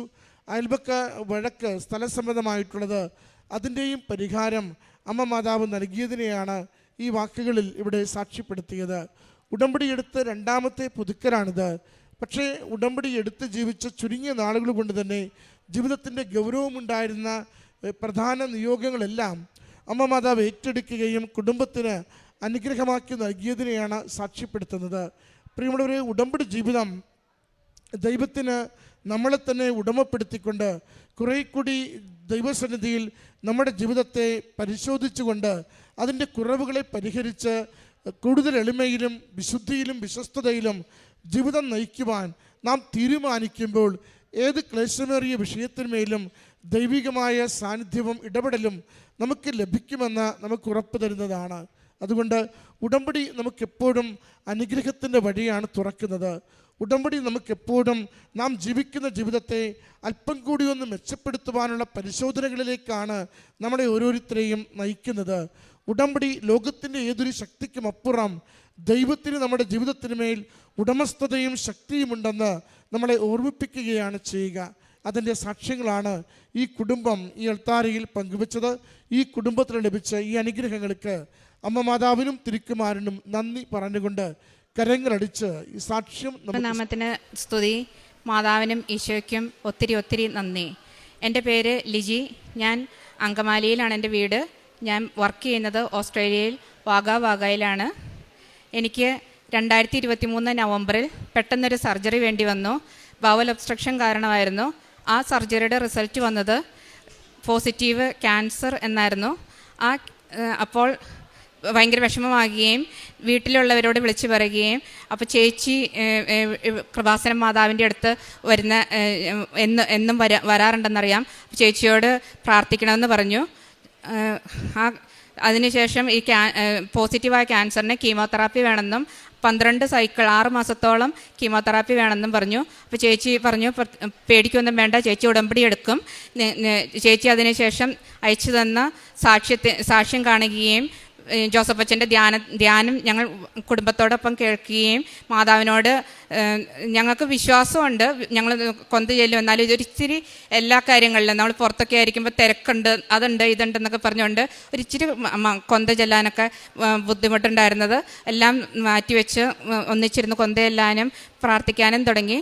അങ്ങനെ ഇത് ഹസ്ബൻഡിൻ്റെ പെങ്ങളാണ്. ചേച്ചിയാണ് കൃപാസനത്തിൽ വരികയും എന്നും പ്രാർത്ഥിക്കുകയും എല്ലാവരോടും മാതാവിനെക്കുറിച്ച് പറയുകയും ചെയ്യുമായിരുന്നു. ചേച്ചി ഉടമ്പടി എടുത്തു. എന്നിട്ട് ഞങ്ങളോട് പറഞ്ഞു മാതാവ് കാത്തോളും, ഒരു കുഴപ്പമില്ല, പ്രാർത്ഥിക്കാമെന്ന് പറഞ്ഞു. ഞങ്ങളുടെ എനിക്ക് നല്ല വിശ്വാസമുണ്ടെന്ന് പറഞ്ഞു. അതിനുശേഷം ഫോളോ അപ്പ് ചെയ്ത് കീമോതെറാപ്പി കഴിഞ്ഞ് ഫോളോ അപ്പ് ചെയ്ത് പെറ്റ് സ്കാനിൽ അബ്ഡോമിനൽ മെറ്റസ്റ്റാസിസ് എന്ന റിസൾട്ടാണ് വന്നത്. ഓങ്കോളജിസ്റ്റ് പറഞ്ഞു ഒന്നും ചെയ്യാനില്ല ചേച്ചി, ഇനി ട്രീറ്റ്മെൻ്റ് ഒന്നുമില്ല. നമ്മളൊരു ട്രീറ്റ്മെൻറ്റ് കഴിഞ്ഞതിന് ശേഷം വന്ന റിസൾട്ടാണിത്. ഒന്നും ചെയ്യാനില്ല, സർജറി ഒരു ഓപ്ഷനേ അല്ല. കൊളോണോസ്കോപ്പിക്ക് ആഴ്ച തന്നെ ഒരു ഡേറ്റ് ഉണ്ടായിരുന്നു. കൊളോണോസ്കോപ്പി ഒന്നും ചെയ്യേണ്ട ഒരു കാര്യമില്ല. കൊളോണോസ്കോപ്പി ചെയ്യാനുള്ള ഡോക്ടറെ കണ്ടിട്ട് പറയുക ഒന്നും ചെയ്തിട്ടൊരു കാര്യമില്ല, അത് ക്യാൻസൽ ചെയ്തോ എന്ന് പറഞ്ഞു. അപ്പോൾ അത് ക്യാൻസൽ ചെയ്യാൻ വേണ്ടിയിട്ട് കൊളോണോസ്കോപ്പി ചെയ്യുന്ന ഡോക്ടറുടെ അടുത്ത് ചെന്ന് കഴിഞ്ഞപ്പം ഡോക്ടർ പറഞ്ഞു ഇതുപോലത്തെ ഇതിന് മുന്നേ വന്നേക്കുന്നൊരു കേസ് സിഡ്നിയിൽ ഉള്ളൊരു ഡോക്ടറിന് റെഫർ ചെയ്തിട്ടുണ്ട്. ആ ഡോക്ടറുമായിട്ട് ഒന്ന് സംസാരിച്ചിട്ട് പറയാം, എന്തായാലും നമുക്ക് കൊളോണോസ്കോപ്പി ചെയ്യാമെന്ന് പറഞ്ഞു. അപ്പോൾ എന്നും പ്രാർത്ഥിക്കുകയും സാക്ഷ്യം കേൾക്കുകയും ചേച്ചി അയച്ചു തരുന്ന എല്ലാം കേൾക്കുകയും ഓസ്ട്രേലിയയിൽ വളരുന്ന പിള്ളേരോടൊപ്പം ഇരുന്ന് പ്രാർത്ഥിക്കുകയൊക്കെ ചെയ്തു. അപ്പോൾ അതിനുശേഷം ഈ കൊളോണോസ്കോപ്പി ചെയ്യുന്ന സമയത്ത് മാതാവിനോട് കൊന്ത ചൊല്ലിക്കൊണ്ട് അവിടെ ഇരുന്ന് മാതാവെ കാത്തോളണമേ എന്ന് പറഞ്ഞ് കൊന്ത പിടിച്ചുകൊണ്ടാണ് കൊളോണോസ്കോപ്പി പോയത്. ആ കൊളോണോസ്കോപ്പിയിൽ ആ ഡോക്ടറിന് സ്കോപ്പ് കയറ്റാൻ പറ്റിയില്ല. അത്രയേറെ മാസ് അബ്ഡോമിനലുള്ളതുകൊണ്ട് ബവൽ ചെറുതായി പോയതുകൊണ്ട് കയറ്റാൻ പറ്റിയില്ല എന്ന് പറഞ്ഞ് പെട്ടെന്ന് തന്നെ കേസ് സിഡ്നിയിലെ ഡോക്ടറിനെ റെഫർ ചെയ്യുകയും പെട്ടെന്ന് പിറ്റത്തെ ആഴ്ച തന്നെ ഡയഗ്നോസ്റ്റിക് ലാപ്രോസ്കോപ്പി ചെയ്തതിന് ശേഷം വലിയൊരു സർജറി വേണം, 10 മണിക്കൂറോളം നിൽക്കും. അതുവരെ ഇടയ്ക്ക് ഞാൻ ജോലിക്ക് പോകുന്നുണ്ടായിരുന്നു. ജോലിയൊക്കെ ഇത് ചെയ്യണം. എത്ര നാളത്തോട്ട് അതിന് റിക്കവറി ഉണ്ടാകുമെന്നൊന്നും അറിയില്ല. എല്ലാം ചെയ്യാമെന്ന് പറഞ്ഞാൽ എല്ലാം ചെയ്തു. ഡേറ്റ് പറയാം എന്ന് പറഞ്ഞു. അപ്പോൾ ചേച്ചിയോട് വീണ്ടും പറയുകയും ചേച്ചി ഇവിടെ വന്ന് പ്രാർത്ഥിക്കുകയും ഇതിനോടൊപ്പം തന്നെ ഞങ്ങൾക്ക് വേറൊരു പ്രതിസന്ധി ഉള്ളത്, ഈ ഞങ്ങൾ വർക്ക് ചെയ്യുന്നിടത്തു നിന്ന് 4 മണിക്കൂർ മാറി ഉള്ള സ്ഥലത്താണ് സർജറിക്ക് പോകേണ്ടത്. അപ്പോൾ പിള്ളേരെ ഞങ്ങൾക്ക് 18, 17, 13 വയസ്സുള്ള പിള്ളേരാണ്. പിള്ളേരെ എവിടെ ആക്കുമെന്നൊരു വിഷമമുണ്ട്. മാതാവിനോട് മുറുകെ പ്രാർത്ഥിച്ചുകൊണ്ട് ചോദിച്ചു കഴിഞ്ഞപ്പം ചേച്ചി പെട്ടെന്ന് തന്നെ അവിടേക്ക് വരാമെന്ന് പറയുകയും എല്ലാ വിസയും പെട്ടെന്ന് ആയി കിട്ടുകയും ചെയ്തു. ചേച്ചി വന്നപ്പോൾ ചേച്ചി ഉടമ്പടിയുടെ തൈലവും എല്ലാം കൊണ്ടുവന്നിട്ടുണ്ടായിരുന്നു. പ്രാർത്ഥനാ പുസ്തകവും തിരിയും എല്ലാം കൊണ്ടുവന്നിട്ടുണ്ടായിരുന്നു. ഞങ്ങളെല്ലാവരും എല്ലാ ദിവസവും പ്രാർത്ഥിക്കുകയും വയറിൽ തൈലം പുരട്ടി പ്രാർത്ഥിക്കുകയും വിശ്വാസ പ്രമാണം ചെല്ലുകയും എല്ലാം ചെയ്തുകൊണ്ടിരുന്നു. പക്ഷേ ഡേറ്റ് കിട്ടിയില്ല, സർജറിക്കുള്ള ഡേറ്റ് പെട്ടെന്നൊന്നും കിട്ടിയില്ല. ഓഗസ്റ്റ് 2024 പകുതിയോടെയാണ് ഡയഗ്നോസ്റ്റിക് ടാപ്പ് ചെയ്തത്. അതിനുശേഷം ഡേറ്റ് കിട്ടാതെ ഇങ്ങനെ വിഷമിച്ചു. ഇത് പെട്ടെന്ന് ഒരു ഫുൾ കോഴ്സ് 12 കീമോതെറാപ്പി കഴിഞ്ഞിട്ടും ഇങ്ങനെ വന്നതുകൊണ്ട് പെട്ടെന്ന് തന്നെ ഇനി എങ്ങോട്ടൊക്കെയാണ് ഇത് പോകുന്നത്, മാതാവെ രക്ഷിക്കണേന്ന് എന്നും വിളിച്ച് പ്രാർത്ഥിച്ചു. അങ്ങനെ ഒരു ചേച്ചി വന്നതിന് ശേഷം ഹസ്ബൻഡ് ഉടമ്പടി എടുത്തു വന്ന് അവർ തമ്മിലുള്ള ഒരു സംസാരത്തിൽ നിന്ന് ഞാൻ കേൾക്കുകയും ഹസ്ബൻഡ് ഉടമ്പടി എടുത്തതിനാണ് സപ്പോർട്ട് ചെയ്യാൻ വേണ്ടിയിട്ട് എല്ലാവരുടെയും ദുഃഖം ആണല്ലോ എന്നോർത്ത് ഞാനും ഉടമ്പടി എടുക്കുകയും ഓൺലൈൻ ഉടമ്പടി എടുക്കുകയും ചെയ്തു. അങ്ങനെ ഉടമ്പടി എടുത്ത ഒരു ദിവസം ആ ആഴ്ച തന്നെ ഇങ്ങനെ ഇരുന്ന് പ്രാർത്ഥിച്ചുകൊണ്ടിരുന്നപ്പോൾ പെട്ടെന്നൊരു സുഗന്ധം തൈലത്തിന് മണം വരികയും എപ്പോഴും എനിക്ക് ഡോക്ടറുടെ ഒരു ഇതും വന്നിട്ടില്ല. ഞാൻ മാതാവിനോട് പറഞ്ഞു, മാതാവ് എന്തെങ്കിലും ഒന്ന് പറയും. ചേച്ചി വന്നു, ചേച്ചിക്ക് ആകെ മാക്സിമം 4 ആഴ്ച നമ്മുടെ കൂടെ നിൽക്കാനുള്ളൂ, അതിനുള്ളിൽ സർജറി നടന്നില്ലെങ്കിൽ പിള്ളേരുടെ കാര്യം പിന്നെയും അവതാളത്തിലാവുകയെന്ന് പറയുകയും അപ്പം തന്നെ ഒരു പ്രൈവറ്റ് നമ്പറിൽ നിന്ന് ഫോൺ വരികയും രാത്രി 9 മണിയായിരുന്നു. രാത്രി 9 മണിക്കൊന്നും നമ്മളാരും ഇത് കൺസൾട്ടേഷൻ ഡോക്ടർ വിളിക്കണമെന്നൊന്നും കേട്ടിട്ടില്ല. പക്ഷേ അത് കൺസൾട്ടേഷൻ ഡോക്ടറായിരുന്നു. ഒക്ടോബർ 1-ാം തീയതിയിലോട്ട് ഡേറ്റ് തരികയും തരാമെന്ന് പറഞ്ഞു. അപ്പോൾ ഈ ഒക്ടോബർ 1-ാം തീയതി എന്ന് എല്ലാവരോടും പറഞ്ഞു കഴിഞ്ഞപ്പോൾ ചെറിയ ചെറിയ ബുദ്ധിമുട്ടുകളൊക്കെ ഉള്ളതുകൊണ്ട് എല്ലാവരും ഒരു ഇതൊക്കെ പറഞ്ഞപ്പോൾ ഞാൻ മാതാവിനോട് വീണ്ടും പറഞ്ഞു, മാതാവ് എല്ലാവർക്കും ഈ ഒക്ടോബർ 1-ാം തീയതിയോടെ എന്തോ ഒരു വിഷമം, എനിക്ക് വേറൊരു ഡേറ്റ് എങ്ങനെയും തരാമോ, അടുപ്പിച്ച് തന്നെ എന്ന് പറഞ്ഞപ്പോൾ ആ ആഴ്ച തന്നെ ഒരു ഫോൺ കോളും കൂടി വന്നു. ഒരു 30 വയസ്സുള്ള കുട്ടിക്ക് പെട്ടെന്ന് സർജറി വേണം, അതുകൊണ്ട് അത് എൻ്റെ കേസിനേക്കാളും വളരെ കോംപ്ലിക്കേറ്റഡ് കേസാണ്, അതുകൊണ്ട് ആ ഡേറ്റ് അവർക്ക് കൊടുക്കുവാണ്. ഒക്ടോബർ 10-ാം തീയതി ചെയ്തു എന്ന് പറഞ്ഞു. അപ്പോൾ എനിക്ക് മാതാവിനോട് ഞാൻ ഒത്തിരി നന്ദി പറഞ്ഞു. എല്ലാ ദിവസവും ഞങ്ങൾ തൈലം പൂശുകയും ധ്യാനം കേൾക്കുകയും പ്രാർത്ഥിക്കുകയും എല്ലാം ചെയ്യുന്നുണ്ടായിരുന്നു. ചേച്ചി മുഴുവൻ നേരവും മക്കളോട് കൂടി ഉണ്ടായിരിക്കുകയും എല്ലാം പ്രാർത്ഥിക്കുകയും ചെയ്തു. സർജറി ചെയ്ത് കഴിഞ്ഞ് കഴിഞ്ഞപ്പം 1500 കേസ് ചെയ്തിട്ടുള്ള ഡോക്ടറാണ് ചെയ്തത്. ഒരു 18 പീസോളം അബ്ഡോമിനിൽ നിന്ന് അവർ ക്യാൻസർ സെൽസ് എന്ന് തോന്നിയ ഭാഗങ്ങൾ മാറ്റി. പക്ഷേ എൻ്റെ മനസ്സിൽ അന്നേരവും ഞങ്ങളെല്ലാവരും ഉറച്ച് വിശ്വസിച്ചു ഇത് ക്യാൻസർ ഇനി ഉണ്ടാവില്ല, ഒരു ഇൻഫ്ലമേഷൻ ആയിരിക്കും, മാതാവ് ഞങ്ങളെ രക്ഷിക്കുമെന്ന് ഉറച്ച് വിശ്വസിച്ചു. ആ റിസൾട്ട് വന്ന് ഡോക്ടർ സർജറി കഴിഞ്ഞ് റിസൾട്ട് പറയാൻ വേണ്ടി വന്നത് ഇതൊരു അത്ഭുതമാണെന്ന് പറഞ്ഞുകൊണ്ടാണ്. ഡോക്ടർ ഇതുവരെ കണ്ടിട്ടില്ലാത്തൊരു അത്ഭുതമാണ്. എൻ്റെ ജീവിതത്തിൽ ആദ്യമായിട്ടാണ് ഇങ്ങനെ ഒരു റിപ്പോർട്ട് ഞാൻ കാണുന്നത്. ഒരു സെല്ല് പോലും ക്യാൻസർ ആണെന്ന് പറഞ്ഞില്ല, എല്ലാം no evidence of cancerous cells of 18 pieces, അതാണ് റിസൾട്ട് വന്നത്. അതോടൊപ്പം തന്നെ മാതാവിന് ഞാൻ ദർശിക്കുന്ന മാതിരി ഒരു അനുഭവം. ഈ സർജറി കഴിഞ്ഞ് പിറ്റേ ദിവസം വെൻറ്റിലേറ്ററിൽ നിന്ന് അവരെടുത്ത് കഴിഞ്ഞ് കഴിഞ്ഞപ്പോൾ ICUലായിരുന്നു. മയങ്ങി പോകുമ്പോൾ വേറെ ഒന്നും ഓർമ്മയില്ല, എന്തൊക്കെയോ ഒരു മഞ്ഞ കളറുള്ള കുറച്ച് സാധനങ്ങളും ഒരു നീല കളറും മാത്രം എനിക്ക് കാണാം. എനിക്കൊന്നും മനസ്സിലായില്ല ഇതെന്താണെന്ന്. അതിനുള്ള അനസ്തേഷ്യയൊക്കെ തന്ന അതിനുള്ള ഒന്നും തോന്നിയില്ല. കുറച്ച് ദിവസം കഴിഞ്ഞ് കഴിഞ്ഞപ്പോഴാണ് മനസ്സിലായത് ഇത് കൃപാസന മാതാവ് എന്നോടൊപ്പം ആയിരുന്നതാണ്, എന്നെ കാത്തു പരിപാലിക്കുന്നതാണ്. അതുപോലെ സർജറിക്ക് കയറിയപ്പോൾ മാതാവിൻ്റെ കൊന്തയും മാതാവിൻ്റെ ചേച്ചി കൊണ്ടുവന്ന് ഉടമ്പടി വെച്ച കാശുരൂപം എല്ലാം കൂടെ കൊണ്ടുപോകാനും മാതാവ് ഓരോ നിമിഷവും ആദ്യത്തെ സർജറിയിൽ ചെയ്തിരുന്ന കൊളോസ്റ്റമി റിവേഴ്സ് ചെയ്യാനും എല്ലാം ഡോക്ടർ 12 മണിക്കൂറോളം അവരെ സഹായിച്ച് എല്ലാം ഒരു കുഴപ്പമില്ലാതെ നടത്തി തന്നു. അതിനുശേഷം ഒരു കുറച്ച് നാൾ കഴിഞ്ഞപ്പോൾ ഞാൻ ജോലിക്ക് പാർട്ട് ടൈം കയറാൻ തുടങ്ങി. ഇപ്പം ഫുൾ ടൈം ജോലിയാണ്. അങ്ങനെ ദൈവനാമത്തിന് നന്ദി, മാതാവിന് ഒത്തിരി നന്ദി. എന്നെ മാതാവിൻ്റെ കൃപാസന മാതാവിൻ്റെ ഭക്തിയാണ്. കൊന്ത ചെല്ലാറുണ്ട്, 25 കൊന്ത ചൊല്ലി ഞാൻ പല കാര്യങ്ങളും നേടിയിരുന്നു. പക്ഷേ ഈ 2ാമത്തെ റിപ്പോർട്ട് വന്നപ്പോൾ എന്നോട് ആൾക്കാർ ചോദിച്ചു ഈ മാതാവ് കൂടെ ഉണ്ടായിരുന്നിട്ട് എന്താ പറ്റിയെന്ന് ചോദിച്ചു. പക്ഷേ കൃപാസന മാതാവ് എന്നെ കൈവിട്ടില്ല, മാതാവിൻ്റെ കൂടെ തന്നെ വന്നു ചേച്ചിയിലൂടെ. അങ്ങനെ ഞങ്ങളുടെ കുടുംബം ഇപ്പോൾ സന്തോഷത്തിലാണ്. അതിനുശേഷം ഞങ്ങൾക്ക് വീണ്ടും വളരെയേറെ അനുഗ്രഹങ്ങൾ ഉണ്ടായിട്ടുണ്ട്. കാരുണ്യപ്രവൃത്തി ചെയ്തത് ഇത് ദാനധർമ്മം ചെയ്യുകയും രോഗികളോട് യേശുവിനെക്കുറിച്ച് നമ്മൾ ഇന്ത്യക്കാരെന്ന് പറഞ്ഞു കഴിയുമ്പോൾ പുറത്തുള്ളവരുടെ വിചാരം നമ്മളെല്ലാവരും യേശുവിൽ വിശ്വസിക്കുന്നുണ്ടോയെന്ന് അവർക്കറിയില്ല. അപ്പോൾ യേശുവിലാണ് വിശ്വാസം. യേശുവാണ് എൻ്റെ ദൈവം, മാതാവാണ് എൻ്റെ.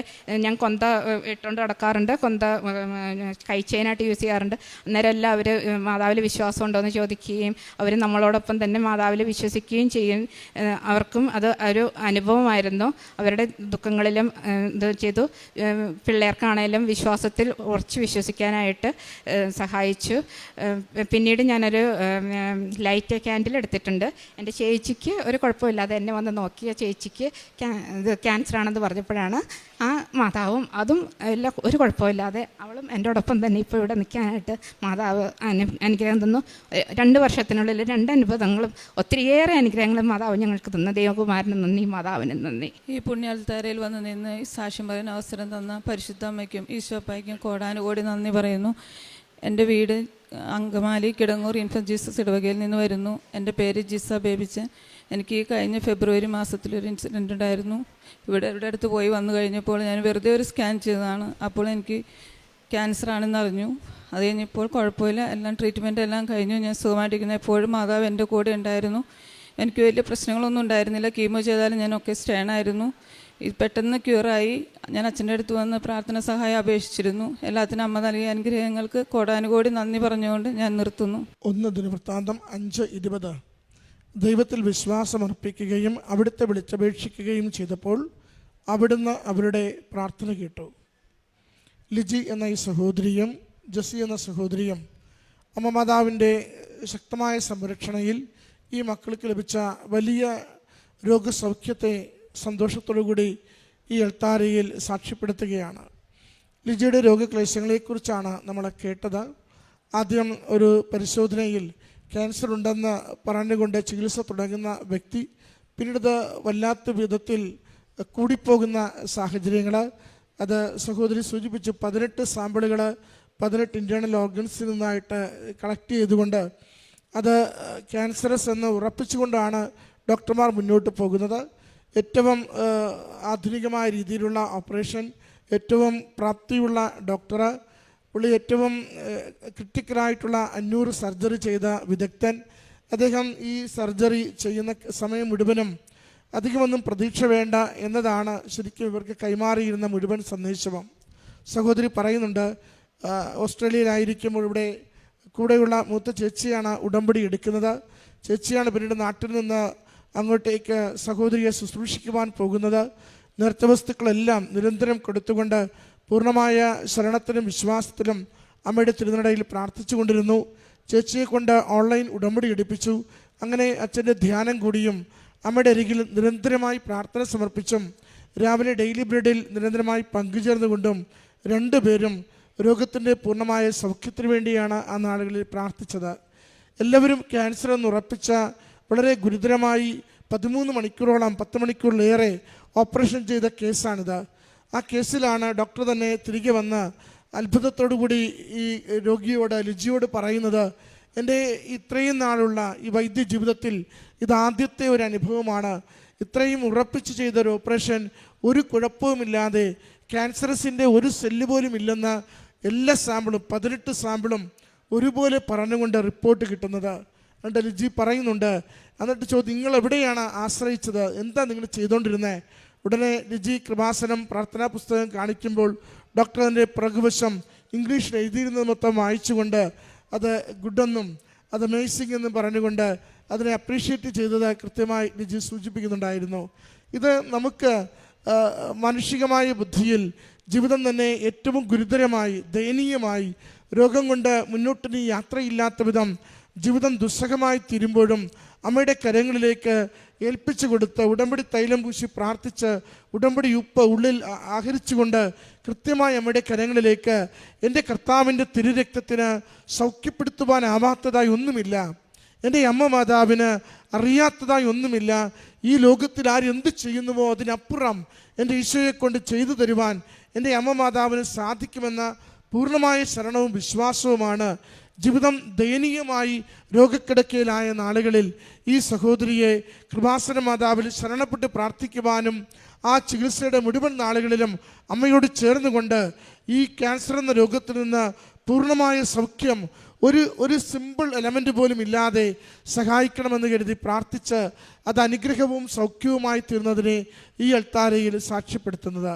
പ്രിയമുള്ളവരെ, നാം അമ്മയുടെ അരികിലേക്ക് എത്ര വലിയ ഭാരത്തോടും എത്ര വലിയ തകർച്ചയോടും തീരാവ്യാധിയോടും കൂടിയാണ് വരുന്നതെങ്കിലും അമ്മയുടെ കരങ്ങളിൽ ശരണപ്പെട്ട് ഏൽപ്പിച്ചു കൊടുക്കുകയും വിശ്വസിച്ച് പ്രാർത്ഥിക്കുകയും നമുക്ക് ഉപകാരപ്പെടും, അനുഗ്രഹമാകുമെന്ന ബോധ്യത്തോടു കൂടി നേർച്ച വസ്തുക്കൾ ഉപയോഗിക്കുകയും ചെയ്താൽ അമ്മ മാതാവ്, പ്രത്യക്ഷീകരണ മാതാവ്, അമ്മയുടെ പ്രത്യക്ഷീകരണത്തിൻ്റെ കൃപയാൽ ഈശോയുടെ കരങ്ങളിലേക്ക് നമ്മളെ ഏൽപ്പിച്ചു കൊടുത്ത് ലോകത്തിന് മനസ്സിലാവാത്തത് ദൈവത്തിൻ്റെ വലിയ പ്രവൃത്തികൾ, മരണത്തിൽ നിന്ന് ജീവനിലേക്ക് ലാസറിനെ ഉയർപ്പിച്ചവൻ, തളർവാദ രോഗിയുടെ കാലുകൾക്ക് കുതിപ്പ് കൊടുത്തവൻ, നമ്മുടെ ജീവിതത്തിനും പുതിയ പ്രഭാതം, പുതിയ പ്രകാശം, പുതിയ കരുത്ത് നൽകിക്കൊണ്ട് ഞാൻ കൂടെയുണ്ട് എന്ന് നമ്മളോട് സംസാരിച്ചു കൊണ്ടിരിക്കും. അതിൻ്റെ സാക്ഷ്യമാണ് ഈ കുടുംബം ഈ അൾത്താരയിൽ പങ്കുവെച്ചത്. ഈ വലിയ രോഗസൗഖ്യത്തിന് ദൈവനാമത്തെ മഹത്വപ്പെടുത്തുവാൻ ഈ സഹോദരിയുടെ ക്ലേശകാലത്ത് ദൈവം നൽകിയ വലിയ അനുഭവങ്ങൾക്ക് അമ്മ മാതാവിനും തിരുക്കുമാരനും നന്ദി പറഞ്ഞുകൊണ്ട് കരങ്ങളടിച്ച് ഈശോയ്ക്കും എൻ്റെ അമ്മ മാതാവിനും കോടാനുകോടി നന്ദി ഞാൻ പറയാണ്. നന്ദിയിലപ്പുറം ഞാൻ ഈ ജന്മം മുഴുവനും എൻ്റെ ഈശോയ്ക്കും എൻ്റെ അമ്മ മാതാവിനും ഞാൻ കടപ്പെട്ടവളാണ്. ഞാൻ ആദ്യമായി ഇവിടെ വരുന്നത് ഫെബ്രുവരിയിലാണ്. എൻ്റെ അമ്മയുടെ ഒരു രോഗസൗഖ്യത്തെക്കുറിച്ചിട്ടാണ് ഞാനിവിടെ പറയാൻ പോകുന്നത്. ഞാൻ ആദ്യമായിട്ട് വരുന്നത് ഫെബ്രുവരിയിലാണ് ഇവിടെ ആദ്യമായിട്ട് വരുന്നത്. വരാനുള്ള കാരണം എന്ന് പറയുന്നത് എൻ്റെ അമ്മയ്ക്കൊരു അപൂർവമായൊരു അസുഖത്തിൻ്റെ പേരൊന്നും അറിയില്ല, എന്ത് അസുഖമാണെന്നും അറിയില്ല, അതിന് മരുന്നുമില്ല. പക്ഷേ അസുഖം എന്താണെന്ന് പറഞ്ഞിട്ടുണ്ടെങ്കിൽ ഒരു മാനസികമായ വിഭ്രാന്തി, എപ്പോഴും ചില സമയത്ത് പറയണതൊന്നും ഓർമ്മയില്ല, ചെയ്ത കാര്യങ്ങളൊന്നും ഓർമ്മയില്ല, എന്താ പറയണേന്ന് അറിയണില്ല, എന്താ ചെയ്യണേന്ന് അറിയില്ല, ഭക്ഷണം ഇറങ്ങില്ലായിരുന്നു. അതുപോലെ തന്നെ ഉമിനീര് പോലും അമ്മ ഇറക്കില്ലായിരുന്നു. ഒരു മെഡിസിൻ 22 കൊല്ലമായിട്ടൊരു മെഡിസിൻ കഴിക്കുകയാണ്. ആ മെഡിസിൻ്റെ ഒരു ഇതിൽ മാത്രമാണ് ഭക്ഷണം കഴിച്ചിരുന്നുള്ളൂ. ആ മെഡിസിൻ ഒരു ദിവസം മുടങ്ങിയാൽ ഭക്ഷണം കഴിക്കില്ല. അതുപോലെ ഉമിനീര് വന്നതുമൊക്കെ തുപ്പിക്കളയുമായിരുന്നു. അങ്ങനത്തെ ഒരു രോഗമായിരുന്നു. എന്താണ് അസുഖം എന്ന് ഇന്ന് വരെ ഡോക്ടർമാർക്ക് പോലും കണ്ടുപിടിക്കാൻ പറ്റിയിട്ടില്ല അതെന്താ അസുഖമാണെന്നുള്ളത്.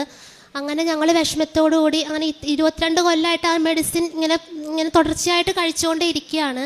ഫെബ്രുവരിയൊക്കെ ആയപ്പോഴേക്കും അമ്മയ്ക്ക് വീണ്ടും അസുഖം വന്നു. അമ്മയ്ക്ക് ഓർമ്മയില്ലാതായി, ഭക്ഷണം കഴിക്കാതെയായി. ഒരാഴ്ചയായിട്ട് ഒന്നും കഴിക്കണില്ല, ഉമിനീര് പോലും വന്നത് തുപ്പി കളയുമായിരുന്നു.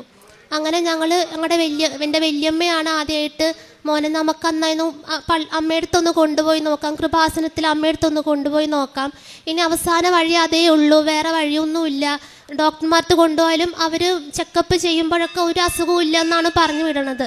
അപ്പോൾ അങ്ങനെ ഒന്ന് പോയി നോക്കാമെന്ന് പറഞ്ഞ് ഞങ്ങളുടെ വല്യമ്മ എന്ന് പറഞ്ഞാൽ എൻ്റെ അമ്മയുടെ ഇരട്ട സഹോദരിയാണ്. ഒരുപോലെയാണ് ഇവർ, ഒരേ വയസ്സും ഒരേ പ്രായവും 5 മിനിറ്റത്തെ വ്യത്യാസമേ ഉള്ളൂ.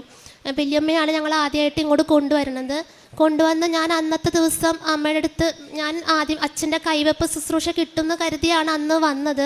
പക്ഷേ ഇവിടെ വന്ന് ഓഫീസിൽ തിരക്കിയപ്പോഴാണ് അറിയണത് ഉടമ്പടി എടുത്തവർക്കേ അച്ഛൻ്റെ കൈവെപ്പ് ശുശ്രൂഷ കിട്ടുള്ളൂ എന്ന്. അങ്ങനെ ഞങ്ങൾ വിഷമിച്ച് ഞാൻ അമ്മയുടെ മുമ്പിൽ നിന്ന് അടക്കി ഇവിടെ കൊണ്ടുവന്ന് ഇരുത്തി കഴിഞ്ഞപ്പോൾ പെട്ടെന്ന് അമ്മ അവിടെ അങ്ങനെ ഇരുന്നതും പെട്ടെന്ന് അമ്മ തല കറങ്ങി അവിടെ തന്നെ വീണു. ആ ഇരുന്ന സ്ഥലത്ത് തന്നെ അമ്മ മറിഞ്ഞ് വീണു. അപ്പം എല്ലാവരും ചുറ്റുമുള്ളവരൊക്കെ ചോദിക്കുന്നുണ്ട് എന്ത് പറ്റിയെന്ന് ചോദിക്കുന്നുണ്ട്. അപ്പം ഞാൻ പറഞ്ഞു എല്ലായിടത്തും എല്ലാം ഫുള്ള് കാര്യങ്ങൾ വിവരിക്കാൻ പറ്റാത്തതുകൊണ്ട് തല കറങ്ങി വീണതാണെന്ന് ഞാൻ പറഞ്ഞു. അപ്പോൾ അടുത്തുള്ളൊരു ചേച്ചി എനിക്കൊരു കുപ്പി വെള്ളമൊക്കെ തന്നിട്ട് പറഞ്ഞു മോളെ വെള്ളം കൊടുക്ക് എന്ന് പറഞ്ഞു. അപ്പോൾ എൻ്റെ കയ്യും കാലും കിടന്ന് വിറയ്ക്കുക, എന്താ നമുക്കൊന്നും അറിയില്ല. അപ്പോൾ പെട്ടെന്ന് തന്നെ 2 മിനിറ്റ് കഴിഞ്ഞപ്പോൾ അമ്മ ഇങ്ങനെ പയ്യെ കണ്ണ് തുറന്നിട്ട് എന്നോട് പറഞ്ഞു മോനെ എൻ്റെ അസുഖം എന്തോ കുറഞ്ഞു പോയ പോലെ, എൻ്റെ ശരീരത്തിൽ എന്തോന്ന് ഇറങ്ങിപ്പോയ പോലെ എന്ന് തോന്നണമെന്ന് പറഞ്ഞു. അപ്പോൾ എനിക്ക് എന്താ അമ്മ പറയണേ, ഒന്നും ഉണ്ടാവില്ല, അമ്മ പ്രാർത്ഥിക്കുമെന്ന് പറഞ്ഞിട്ട് ഞാൻ അമ്മനെ കുറച്ച് നേരം കൂടെ 5 മിനിറ്റും കൂടെ. അപ്പം ഞങ്ങൾ രണ്ടുപേരും കണ്ണീരോടെ ഞങ്ങളുടെ കണ്ണീന്ന് ഇങ്ങനെ നിറഞ്ഞൊഴുകുകയാണ്. അവസാന വഴിയാണ് അമ്മയെടുത്ത്. ഇനി വേറെ പോവാൻ സ്ഥലമോ മരുന്നോ ഒന്നുമില്ല. ആ മരുന്ന് മരുന്നും ഇപ്പം ശരീരത്തിൽ റിയാക്ട് ചെയ്യാതെയായി. കാര്യം അത് കഴിച്ച് ആ മരുന്നും ശരീരത്തിൽ പിടിക്കാതെയായി. വേറെ മെഡിസിനും ഇല്ല, ലാസ്റ്റ് മെഡിസിൻ അതേ ഉള്ളൂ. അപ്പം അങ്ങനെ പറഞ്ഞിട്ട് ഞങ്ങൾ ഒരു പൊതി ചോറ് കരുതിയിട്ടുണ്ടെന്ന് എൻ്റെ വല്യമ്മ പറഞ്ഞ് എന്തെങ്കിലും അത്ഭുതം സംഭവിക്കും, ഒരു പൊതി ചോറും കൂടി എടുക്കാം നമുക്ക്, പോണ വഴിക്ക് ചിലപ്പോൾ അമ്മയുടെ സന്നിധിയിൽ വെച്ച് തന്നെ അവളത് കഴിച്ചാലോ എന്ന് പറഞ്ഞിട്ട് ഒരു പിടി ചോറ് കയ്യെ കരുതിയിട്ടുണ്ടായിരുന്നു. അപ്പോൾ പ്രാർത്ഥനയൊക്കെ കഴിഞ്ഞ് ഞങ്ങൾ അങ്ങോട്ട് കുറച്ച് മാറി ഒരു വഴിവക്കിലൊരു സൈഡിലിരുന്ന്. അപ്പോൾ അമ്മ പറഞ്ഞു എനിക്ക് വിശക്കണുണ്ട് നല്ലോണം, എനിക്ക് ചോറ് താന്ന് പറഞ്ഞു. അപ്പോൾ ഞങ്ങൾ വേഗം ആ ചോറ് പൊതി അഴിച്ച് അമ്മയുടെ കൊടുത്തു. അത്ഭുതം എന്ന് പറയട്ടെ, അമ്മ ആ ചോറ് വേഗം വാരി കൈ നിറച്ചും ഒരു ബുദ്ധിമുട്ടും കൂടാതെ അമ്മ ആ ചോറ് വാരി കഴിച്ചു. അപ്പോൾ അത് കണ്ടപ്പോൾ എൻ്റെ കണ്ണ് നിറഞ്ഞു. കാര്യം അത്ര അമ്മ അങ്ങനെ ആസ്വദിച്ച് ഭക്ഷണം കഴിക്കണത് ഞങ്ങളങ്ങനെ കണ്ടിട്ടില്ല. അത്രയും നാൾ കൂടിയിട്ട്, ഇത്ര വർഷങ്ങൾ കൂടിയിട്ട് അമ്മ ചോറും പൊതി വാരി നല്ലോണം ആസ്വദിച്ച് കഴിക്കണുണ്ടപ്പോൾ എനിക്ക് എന്താ അത്ഭുതം നടന്നതെന്ന് പോലും വിശ്വസിക്കാൻ പറ്റിയില്ല. അപ്പോൾ അങ്ങനെ വീട്ടിൽ വന്ന് അങ്ങനെ പ്രാർത്ഥിച്ച് വീട്ടിൽ പോയി. അത് കഴിഞ്ഞിട്ടാണ് ഞാൻ വന്ന് ഉടമ്പടി എടുത്തത്. ഞാൻ ആദ്യമായി ഉടമ്പടി എടുത്തത് ഏപ്രിൽ 22 2025 ഉടമ്പടി എടുത്തത്. ഉടമ്പടി കാര്യങ്ങളൊക്കെ നിബന്ധനകളൊക്കെ എന്നാൽ പറ്റുന്ന വിധം ഞാൻ ചെയ്തു പോന്നു. അത് കഴിഞ്ഞിട്ട് പക്ഷെ അമ്മ അപ്പോഴും ഈ ഭക്ഷണമൊക്കെ അമ്മയ്ക്ക് ഇപ്പം കഴിക്കാൻ അത് കഴിഞ്ഞ പിന്നെ അമ്മയ്ക്ക് യാതൊരുവിധ ഭക്ഷണം കഴിക്കാൻ ഒരു ബുദ്ധിമുട്ടും ഉണ്ടായിട്ടില്ല. പക്ഷെ മരുന്ന് കൊടുക്കുന്നുണ്ടായിരുന്നു. അത് കഴിഞ്ഞിട്ട് ഞാൻ വീണ്ടും ഉടമ്പടി പുതുക്കി. ഒക്ടോബർ 1 ഞാൻ വീണ്ടും ഉടമ്പടി പുതുക്കി കഴിഞ്ഞപ്പോൾ അമ്മയ്ക്ക് ഉമിനീര് അമ്മ ഇങ്ങനെ അപ്പോഴും തുപ്പുന്നുണ്ടായിരുന്നു. ഉമിനീര് തുപ്പുന്നത് അമ്മ അപ്പോഴും അമ്മയ്ക്കത് മാറിയിട്ടുണ്ട്. കാര്യം അപ്പം അമ്മ പറയണത് എന്താണെന്ന് വെച്ചാൽ ഉമിനീര് ഇറക്കിയാൽ അമ്മ മരിച്ചു പോകും. അമ്മയ്ക്ക് അങ്ങനത്തെ എന്തോ പൈശാചികമായ ദോഷങ്ങൾ കൊണ്ടാണോ ദുഷ്ടപ്രവൃത്തികളുടെ ശക്തികൾ എന്തുകൊണ്ടാണ് ഇങ്ങനത്തെ ഒരു രോഗം, അപൂർവമായൊരു രോഗം എന്നും അറിയില്ല. പക്ഷെ അമ്മ പറയണ ആ ഉമിനീര് ഇറക്കിയാൽ അമ്മ മരിച്ചു പോകും എന്നാണ് പറഞ്ഞത്. അപ്പോൾ ഒരു ദിവസം ഞാൻ പറഞ്ഞു അങ്ങനെയൊന്നും ഇല്ല, അമ്മ ഒന്ന് ഇറക്കി നോക്കുമെന്ന് പറഞ്ഞ് അമ്മ ഇറക്കിയപ്പോൾ അമ്മ പെട്ടെന്ന് ശരീരമൊക്കെ വിറച്ച് അമ്മ നിലത്ത് വീണു. അപ്പം എനിക്ക് മനസ്സിലായി അമ്മയ്ക്ക് അത് പറ്റാത്തത് കൊണ്ടാണ്, അമ്മ മനഃപൂർവ്വം അല്ല, അത് പറ്റാത്തത് കൊണ്ടാണ് അമ്മ അത് ചെയ്യാത്തതെന്ന് മനസ്സിലായി. അപ്പം ഞങ്ങൾ തീരുമാനമെടുത്തു അച്ഛൻ്റെ കൈവെപ്പ് ശുശ്രൂഷ വേണമെന്ന് മനസ്സിൽ ശക്തമായ തോന്നലുണ്ടായി. അങ്ങനെ ഞങ്ങൾ ഈ കഴിഞ്ഞ ഡിസംബർ 3 ഇവിടെ വന്നു. എല്ലാം ഞങ്ങൾക്ക് അച്ഛൻ്റെ കാണാനുള്ള അനുവാദം കിട്ടി. അങ്ങനെ അച്ഛൻ്റെ കൈവെപ്പ് ശുശ്രൂഷ നടന്നു. കറക്റ്റ് അച്ഛന് ഞങ്ങൾ 3 ഇവിടെ വന്ന് അമ്മേനെ ആ സൈഡിൽ അവിടെ ഇരുത്തി. അമ്മയുടെ ഊഴായപ്പോഴേക്കും അച്ഛൻ കൃത്യം അമ്മയുടെ തൊണ്ടയിൽ 3 കുരിശ് വരച്ചു. എങ്ങനെയാണ് അച്ഛന് കൃത്യമായിട്ട് എൻ്റെ അമ്മയുടെ അസുഖം എങ്ങനെ മനസ്സിലായെന്ന് എനിക്കറിയില്ല. പക്ഷേ അച്ഛൻ എൻ്റെ അമ്മയുടെ തൊണ്ട നോക്കി 3 കുരിശ് തൊണ്ടയിൽ വരച്ചു. ആ ക്ഷണനേരം തന്നെ അമ്മയുടെ വായിൽ വരുന്ന ഉമിനീര് അമ്മ ഇറക്കാൻ തുടങ്ങി. പിന്നെ ഈ നിമിഷം വരെ അമ്മ തുപ്പിയിട്ടില്ല. വായിലുള്ള ഉമിനീരൊന്നും അമ്മ തുപ്പിക്കളഞ്ഞിട്ടില്ല. അത് മുഴുവൻ ഇറക്കുക ചെയ്യണത്. ഇതുവരെ ഒരു പ്രശ്നമോ അമ്മയ്ക്ക് പിന്നെ മാനസികമായ പ്രശ്നങ്ങളോ വിഷമങ്ങളോ ഒന്നും തോന്നിയിട്ടില്ല. അതുപോലെ തന്നെ അമ്മയ്ക്ക് ആ സമയത്ത് തന്നെ പിന്നെ ഞങ്ങൾ അന്ന് തൊട്ട് അപ്പം അമ്മ വീട്ടിൽ പോയപ്പോൾ ചോദിച്ചു മരുന്ന് കഴിക്കണോ മോനെ, ഇനി മരുന്ന് കഴിക്കും. ഞാൻ വേണ്ട അമ്മ, ഇനി മരുന്ന് കഴിക്കണ്ട. കാര്യം അച്ഛൻ്റെ കൈവെപ്പ് ശുശ്രൂഷക്കാട്ട് വേറെ ഒന്നും നമുക്ക് ഇനി ഇല്ല. അതിനെക്കാട്ടും വലിയൊരു മരുന്ന് ഈ ലോകത്തില്ല. അതുകൊണ്ട് അമ്മ ഇനി മരുന്ന് കഴിക്കണ്ട, ഇന്ന് തൊട്ട് നമുക്ക് ആ മരുന്ന് നിർത്താമെന്ന് പറഞ്ഞു. അങ്ങനെ ഡിസംബർ 3 തൊട്ട് ആ മെഡിസിൻ സ്റ്റോപ്പ് ചെയ്തു. പിന്നെ ഇന്ന് വരെ ആ മെഡിസിൻ കഴിച്ചിട്ടില്ല. ഇപ്പം മെഡിസിനൊന്നും ഇല്ലാതെയാണ് മുന്നോട്ട് പോകണം. ഇതുവരെ യാതൊരു കുഴപ്പമില്ല. അമ്മയ്ക്ക് സന്തോഷത്തോടുകൂടി മുന്നോട്ട് പോകണു. ഇതെൻ്റെ അമ്മ മാതാവും എൻ്റെ ഈശോപ്പം ഞങ്ങളുടെ കരം പിടിച്ചില്ലായിരുന്നെങ്കിൽ ഒരിക്കലും ഇന്ന് ഞങ്ങളുടെ കൂടെ ഞങ്ങളുടെ അമ്മ ഉണ്ടാവില്ലായിരുന്നു. കാര്യം ഒരാൾക്ക് ഭക്ഷണം കഴിക്കാതെ എത്ര നാൾ ജീവിക്കാൻ പറ്റും? ഏറിപ്പോയ 1 മാസം പോലും സാധിക്കില്ല. പക്ഷെ അപ്പം അങ്ങനെയുള്ള അവസ്ഥയിൽ എൻ്റെ അമ്മ മാതാവ് ഞങ്ങളുടെ കരം പിടിച്ചില്ലായിരുന്നെങ്കിൽ ഞങ്ങൾ ഒരിക്കലും ഇന്ന് ഞങ്ങൾക്ക് അമ്മ എന്ന് പറഞ്ഞ ഒരാൾ ഞങ്ങളുടെ അടുത്ത് ഉണ്ടാവില്ലായിരുന്നു. അതുകൊണ്ട് ആ ഒരു വലിയ അനുഗ്രഹം അമ്മ മാതാവ് ഈശോപ്പയും ഞങ്ങൾക്ക് തന്നതാണെന്ന് ഞങ്ങൾ അടിയുറച്ച് വിശ്വസിക്കുന്നു. അതിന് എൻ്റെ അമ്മ മാതാവ് ഈശോപ്പയോട് ഈ ജന്മം മുഴുവൻ ഞാൻ കടപ്പെട്ടവളാണ്. അതാണ് എൻ്റെ 1ാമത്തെ സാക്ഷ്യം. എൻ്റെ 2ാമത്തെ സാക്ഷ്യം എന്ന് പറയുന്നത് ഞാനൊരു ഡിഗ്രി എക്സാമിന് വേണ്ടി ഒരു കോഴ്സ് പഠിക്കുന്നുണ്ടായിരുന്നു. അത് ഞാൻ ബികോമിന് കമ്പ്യൂട്ടറാണ് എടുത്തത്. പക്ഷേ കോർപ്പറേഷൻ എടുക്കണം എന്നുള്ളൊരു ആഗ്രഹം കൊണ്ട് കോർപ്പറേഷനും കൂടി എടുക്കാൻ വേണ്ടിയിട്ട് ഒരു ഡിഗ്രി എക്സാമിന് പഠിക്കുന്നുണ്ടായിരുന്നു. അപ്പോൾ ഹോൾ ടിക്കറ്റ് വാങ്ങിക്കാൻ വേണ്ടി ഞാൻ തലേ ദിവസം കോളേജിൽ പോയി ഹോൾ ടിക്കറ്റൊക്കെ വാങ്ങി. അപ്പം എന്നെ കോളേജിൽ നിന്ന് അവരൊന്നും പറഞ്ഞു വിട്ടില്ല, വേറെ എന്തെങ്കിലും വേണോ ഒന്നും പറഞ്ഞു വിട്ടില്ല. ഹോൾ ടിക്കറ്റ് വെറുതെ തന്നു വിടുക ചെയ്തത്. പിറ്റേ ദിവസം ഞാൻ എക്സാമിന് 1:30 എനിക്ക് എക്സാം. ഞാൻ ഒരു 12:30 ആയപ്പോൾ എത്തിക്കഴിഞ്ഞ് ഞാനിങ്ങനെ ഹോൾ ടിക്കറ്റ് നോക്കി റൂം നമ്പർ നോക്കുകയാണ്, ഏത് റൂമിലാണ് എനിക്ക് ഇരിക്കേണ്ടതെന്ന് നോക്കാൻ വേണ്ടി. ഞാൻ ആ ബോർഡിൽ ഉള്ള നമ്പറും എൻ്റെ ഹോൾ ടിക്കറ്റ് നമ്പറുമായിട്ട് ഇങ്ങനെ ഒത്തു നോക്കിക്കൊണ്ടിരിക്കുന്ന സമയത്ത് 2 കുട്ടികൾ എൻ്റെ പുറകെ വന്നിട്ട് പറഞ്ഞു, ചേച്ചിയുടെ ഹോൾ ടിക്കറ്റിൽ എന്താ ഫോട്ടോ ഇല്ലാത്തത്? ഫോട്ടോയും അതുപോലെ ഫോട്ടോയുടെ മേളിൽ ആരെങ്കിലും അറ്റസ്റ്റ് ചെയ്യിപ്പിക്കണം, ഗവൺമെൻറ് സ്റ്റാഫ് ആരെങ്കിലും അറ്റസ്റ്റ് ചെയ്യിപ്പിക്കണം എന്ന് പറഞ്ഞു. അപ്പോൾ സമയം 12:30 ആയി. എനിക്ക് 1:30 എക്സാം സ്റ്റാർട്ട് ചെയ്യും. ഞാനത് കേട്ടപ്പോൾ എനിക്ക് വെപ്രാളമായി. ഞാൻ വേറെ കുട്ടികളുടെയൊക്കെ നോക്കുക, എല്ലാ കുട്ടികളുടെയും ഫോട്ടോ ഒട്ടിച്ചിട്ടുണ്ട്, അറ്റസ്റ്റ് ചെയ്തിട്ടുണ്ട്, എൻ്റെ കയ്യിൽ മാത്രമേ ഇല്ല. അപ്പോൾ ഞാൻ വേഗം ഓഫീസിലോട്ട് ഓടിച്ചെന്നു. ഞാൻ അവിടെ പോയി അവിടുത്തെ സാറിനോട് ചോദിച്ചു, പ്രിൻസിപ്പളോട് ചോദിച്ചു, ഇന്ന പോലെ ഫോട്ടോയും ഇതും അറ്റസ്റ്റ് ചെയ്യിപ്പിക്കണോ, ചെയ്തില്ലെങ്കിൽ കുഴപ്പമുണ്ടോ, എക്സാം എഴുതാൻ പറ്റുമോ എന്ന് ചോദിച്ചപ്പോൾ അവിടെ നിന്ന് പറഞ്ഞു അങ്ങനെ പറ്റില്ല, അങ്ങനെ അങ്ങനെയാണെങ്കിൽ ഫോട്ടോ ഇല്ലെങ്കിൽ എഴുതാൻ പറ്റില്ല, അതുപോലെ അറ്റസ്റ്റും ചെയ്യിപ്പിക്കണം, അല്ലെങ്കിൽ പിന്നെ അടുത്ത കൊല്ലം എക്സാം എഴുതാൻ പറ്റുള്ളൂ എന്ന് പറഞ്ഞു. അപ്പം ഞാൻ വളരെ വിഷമം, എനിക്ക് എൻ്റെ കൈയും കാലും വിറയ്ക്കുക. ഞാൻ വളരെ പ്രതീക്ഷയോടെ എക്സാം എഴുതില്ല, തയ്യാറെടുപ്പോടെ പോയതാണ്. പെട്ടെന്ന് എനിക്കിത് കേട്ടപ്പോൾ, കാര്യം സമയമില്ല, എൻ്റെ മുമ്പിൽ 1:30 എക്സാമാണ്, ആകെ കുറച്ച് സമയത്തിനുള്ളിൽ ഫോട്ടോ കയ്യിലില്ല, ഫോട്ടോ എടുക്കണം, പോയി എടുത്തിട്ടേ ഒട്ടിക്കാൻ പറ്റുള്ളൂ. ഞാൻ അങ്ങനെ വിറച്ച് കോളേജിൻ്റെ ഗേറ്റിൻ്റെ വാതിക്കെ നിൽക്കുകയാണ്, ബസ് കാത്ത് നിൽക്കുകയാണ്, ഫോട്ടോ എടുക്കാൻ പോണ സ്ഥലത്തേക്ക് ബസ് കാത്ത് നിൽക്കുകയാണ്. പക്ഷെ ഒറ്റ ബസ് വരണില്ല, ആ വഴി അങ്ങനെ ബസ് റൂട്ടുള്ളതല്ല. കുറേ നേരം ഒരു 5-10 മിനിറ്റ് അടുത്ത് ഞാൻ നിന്നു അവിടെ തന്നെ.